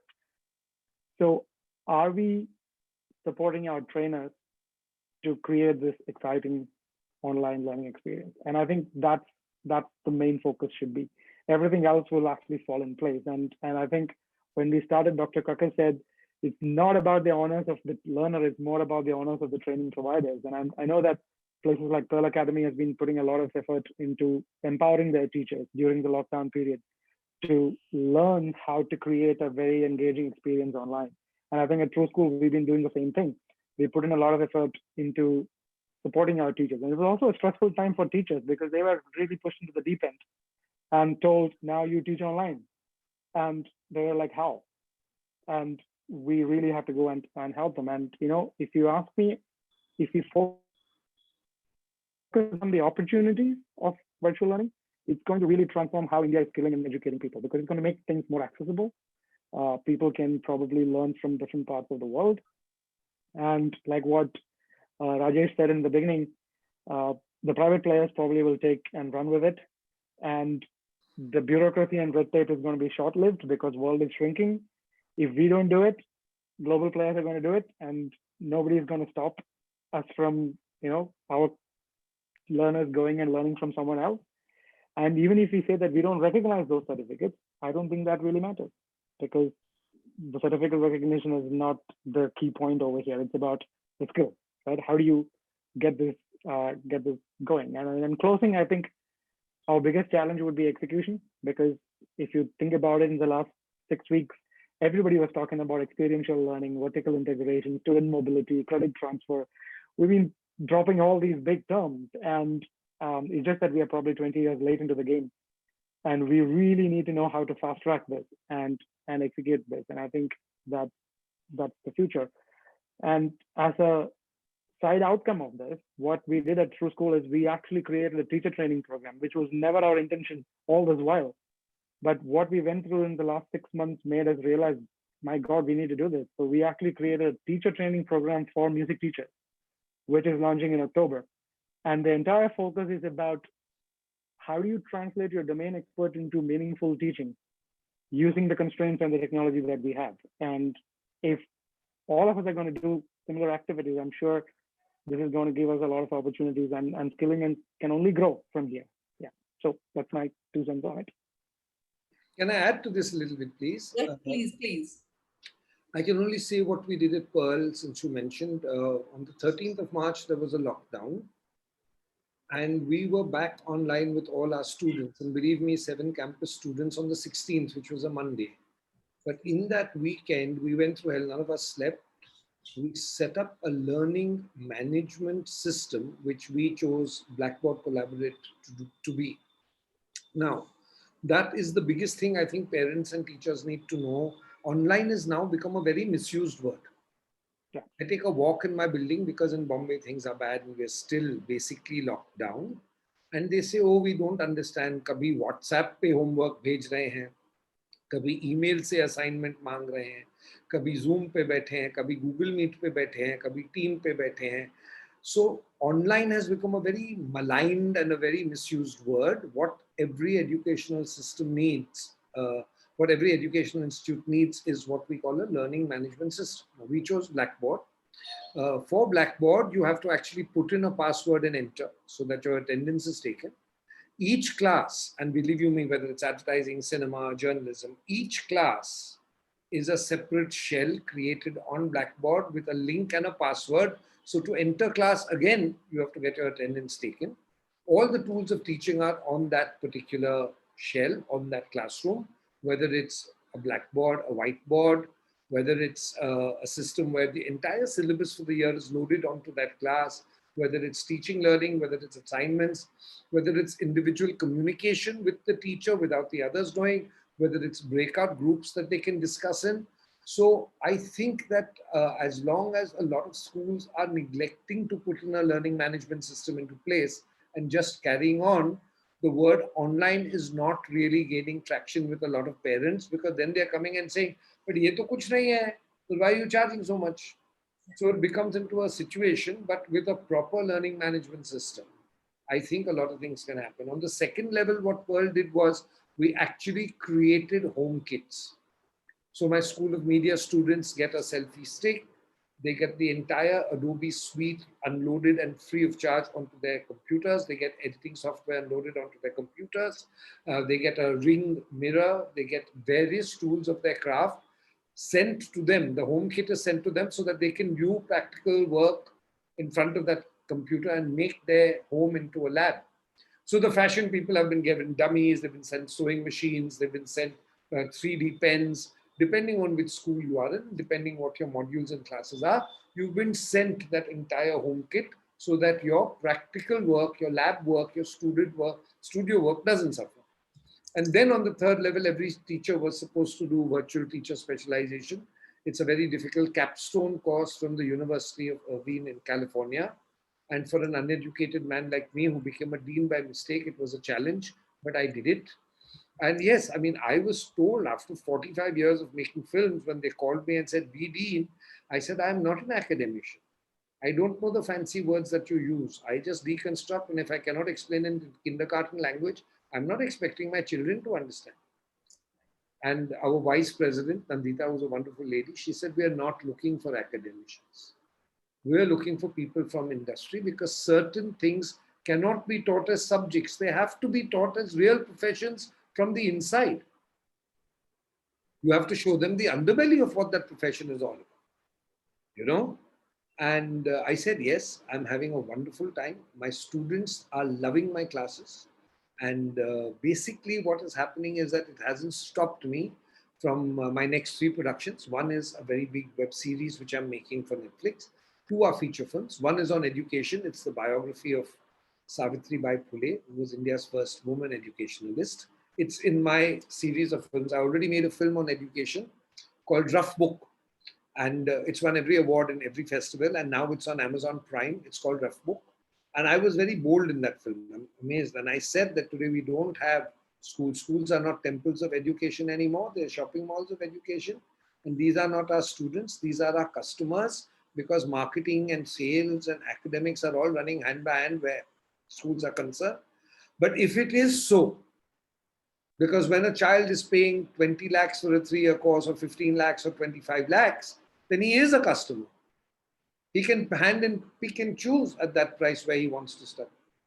But the trick is to understand it and still go beyond it and still give the child a great education.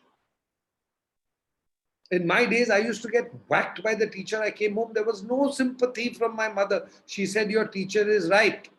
You must have done something wrong. Today, if you touch a student, they send law cases against you. They are not students anymore. But at the same time, if I fell down in the park, the teacher would pick me up and take me home because he cared for me or she cared for me. So teaching as a calling, as a noble calling, should still be instilled within us. We learned from our teachers, and we had possibly the best teachers in those days because they cared for us. Today, it's all very well to say online and technology, and it's a dehumanization process.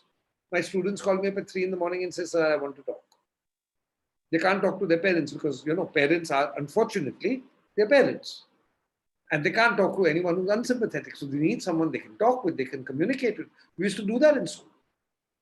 I mean, if I was whacked for eating in class, and you're not supposed to eat in class, and especially not your neighbor's sandwich, then the teacher would quietly ask me, are you seriously hungry? Did you have lunch?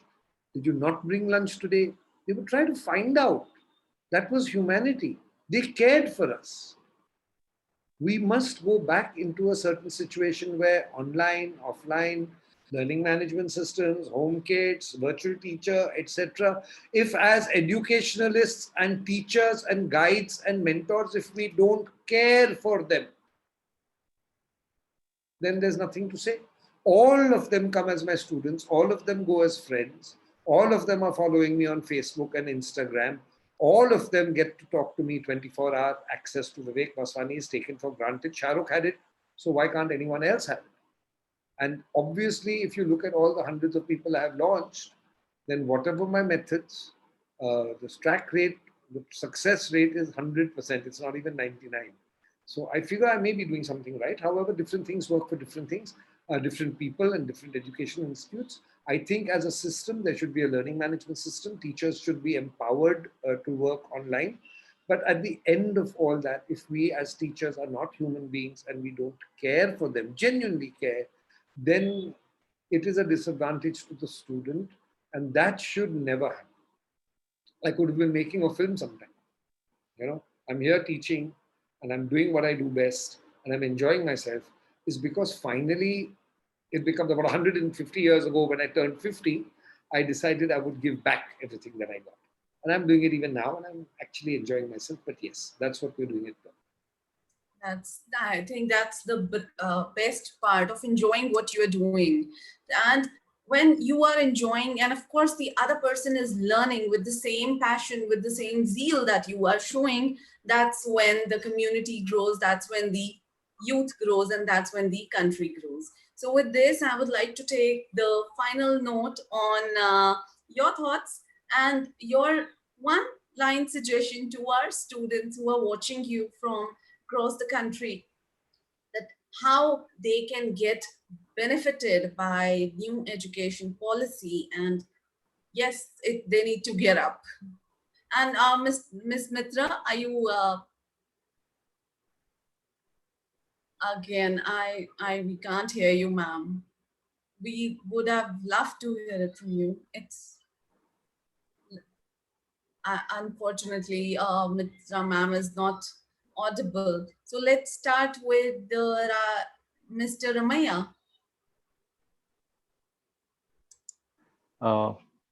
Thank you. I think it was a fantastic discussion on what we should be doing and what we shouldn't be. I think this unprecedented situation has brought us on our toes to, to be more on a technology-driven teaching and learning. But those who had prepared for that, yes, but those are not. They were just like a stopgap to fill that over a period of 3 to 6 months. But in fact, yes, we tried our best to, more than providing the teaching and learning to the students, we were trying to support our faculties to train themselves. So we created a platform called Aided Learning, where we brought in the experts across the globe to talk to our faculties and to tell them what are the best things and how to keep students engaged. So it's not just go back and teach them the way you were teaching in regular classes. because that is what may not keep the student interested over a period of time. Most of the day they are on their gadgets and again sitting over the class, listening to the class, and that will not keep their interest running over a period of time. So what are those tools and technologies which will make you interesting? How can you be more collaborative? How can you bring in project-based learning and product-based learning? It's not just rote learning methods what you are doing. So induce that lot of project-based learning, collaborative work. Students start sharing their work with one another. With the limited resources, you can't, within a short span of time, people at a remote part of India, our students are there, even Northeast India, so where they may not have even internet facilities. So then how can you teach them animation and gaming over there? So what are those alternative things what you can bring into the students to be more, supportive faculties talking to them directly? So a feeling, just not that the technology, but the human touch also to that, so to be engaging over a period of time. And I think that brought in really a positive response from the student side. And we could see most of the students, as I think Mr. Rajesh were telling, in fact, our attendance was from 90 plus to 100, where otherwise in the offline it is to be 70 to 80%. So we could feel that students started reacting when we could give that positive feeling and positive touch to them. And I think in the new NEP, where you wanted to put up what could be the things, I think the student have that freedom and flexibility to choose what they want rather than what university or college enforces them on learning. This is like, you come up with a bouquet of modules and courses, and student choose what they want rather than what university gives to them to learn. I think that is a fantastic part where he can choose what he likes. Being a science graduate, taking up something on cinematography, something on, cooking, or something on animation and gaming. So it give a chance to them to leave their passion, to enjoy what he learns and to enjoy what he does rather than just doing something what he doesn't like or somebody enforces him to do. I think that is the fantastic and the best part of NEP, what it will come up, and most of the kids would be interested at the age of 6, start either coding or doing something on gaming or something else on acting or animating. I think that they will start by the time they finish their secondary school, they know what they want to do, rather than till now students after even after doing the 12 they don't know whether they want what I should study. Okay, my friend is doing engineering, I'll go to engineering. Is doing medicine, I'll do medicine. Because we are not driven by the passion, we are driven by the compulsions of parents or the most of the what others will think more than what I think, what my neighbors will think, what my parents will think. Okay, he is doing that, why should I be doing this? No, this I think sets a stage for a kid at a young age itself to decide what he wants to do. Okay, by 12th, okay, I'm interested in electrician to be do something else. I want to do be in animating, I want to be gaming, I want to be science or engineering, technology.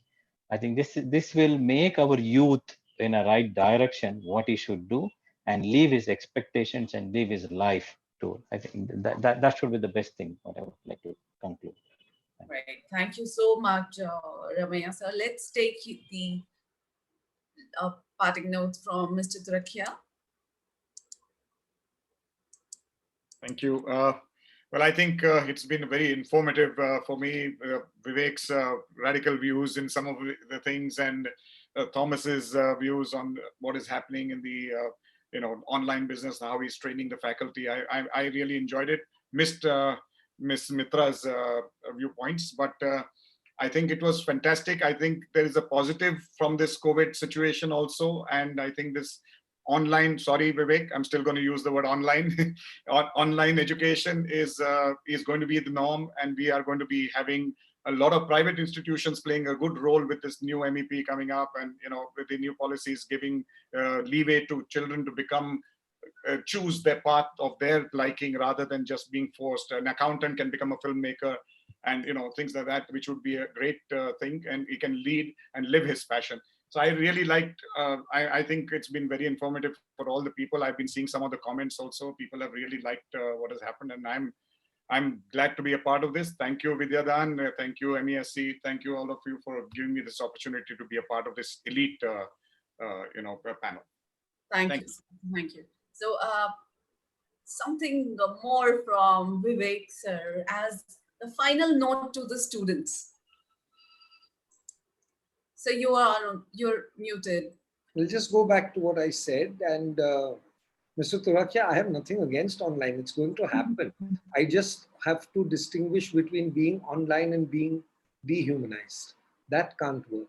That is the most important thing. But what I will tell the students is the same three things that I told Shah Rukh Khan. And radical or not, it has worked for everyone that I have mentored. One, as I already said, anything that involves the spending of money is a hobby. Anything that involves the earning of money is a profession. So be very careful and distinguish between what could be a hobby and what can be a profession.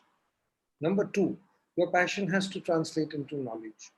Otherwise, you may just be glamour struck. You have to understand and discern the difference between your actual passion and your knowledge. And the third thing, which is very, very important, is whatever it is that got you wherever you are is not good enough to keep you there. You have to continuously strive, continuously learn, continuously evolve, which is why we are the School of Contemporary Media. I continuously change the curriculum. I keep on looking at future professions. I keep on seeing what is obsolete and cut it out.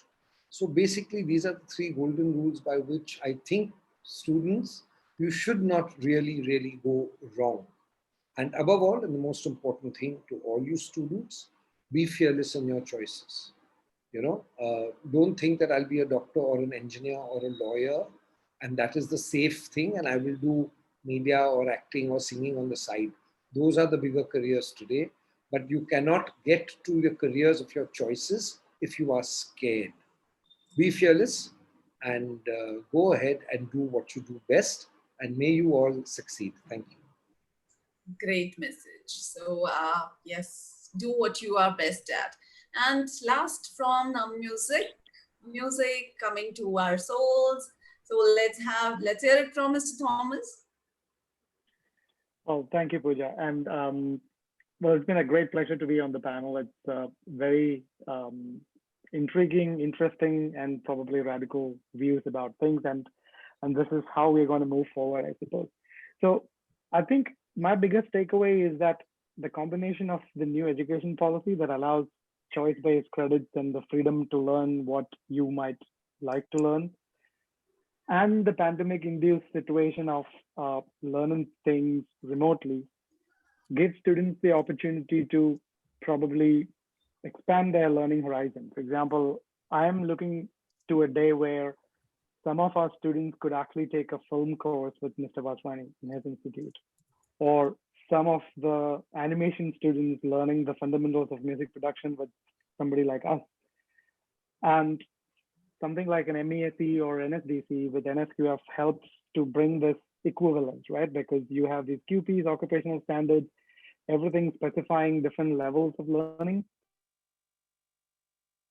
So this is not an impossible future. And in one of the webinars that I attended, not spoke a couple of months back, including professors from Harvard and Ashoka University, I heard someone saying that going forward, there will be more institutional collaboration, going beyond competition and viewing each other as someone who's going to take away your students or business.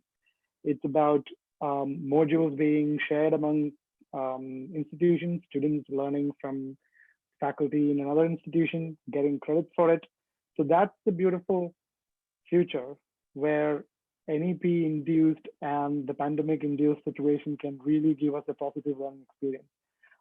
We are already in discussions with foreign partners where they are talking about their students in the UK sitting in classes in India to learn about Indian music and how film scoring is done in Bollywood, probably, while Indian students are able to attend classes in the UK with the partner schools.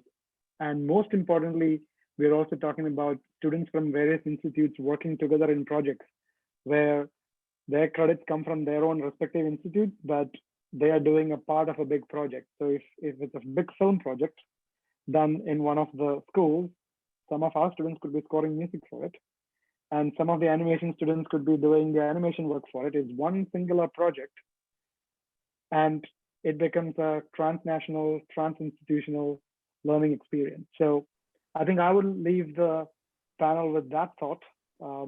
Again, there will be execution challenges, but I'm sure if we could get through the pandemic, we can get through almost any challenge that comes our way and find ways to work together. And I hope that will really enrich the learning experience for our students. Great, great. So let's hear it from Ms. Mitra. Ms. Mitra, unfortunately, we have really missed the views of Dr. Debamitra Mitra. Yes. So, no, ma'am, you're not audible. Unfortunately, Ms. Mitra is not audible. So we will have maybe her on some other panel, and we'll get her views, and if everybody can share their feedback, as the feedback form link is already sent in the chat section. I would like to take your leave with the note of Hunar Hai to Qadar Hai, because we have all talked about talent, profession, passion, and of course their profession. So profession will be if the passion is the profession, then it's the best thing in the world you can ever get. So let's see, and let's see you all tomorrow. And I would like to take your leave for today. Enjoy, take care, stay safe, and yes, keep learning. So bye-bye with the note of Hunar Hai to Qadar Hai.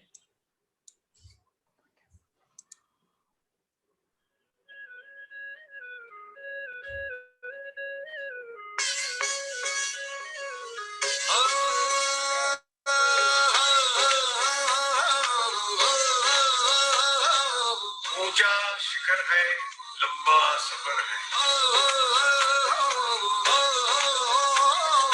हुनर है तो कदर है, वरना कठिन डगर है। ऊंचा शिखर है, लंबा सफर है।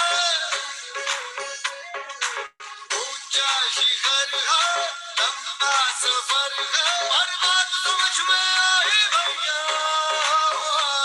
हुनर है तो कदर है, हुनर है तो कदर है, वरना कठिन डगर है, वरना कठिन डगर है।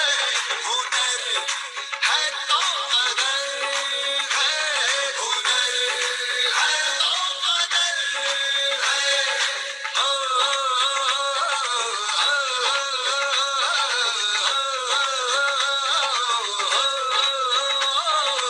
अपने शिखर को पाना है, अपना हुनर बढ़ाना है। ऐसा हुनर जो काम चमकाए, ऐसा हुनर जो दिल को भाए। बात समझ में आई भैया, ऐसा बनूंगा कारीगर मैं, जो कलाकार की कहलाए। ऊंचा शिखर है, लंबा सफर है। ऊंचा शिखर है, लंबा सफर है। बात समझ में आई भैया, हुनर है तो कदर है, हुनर है तो कदर है।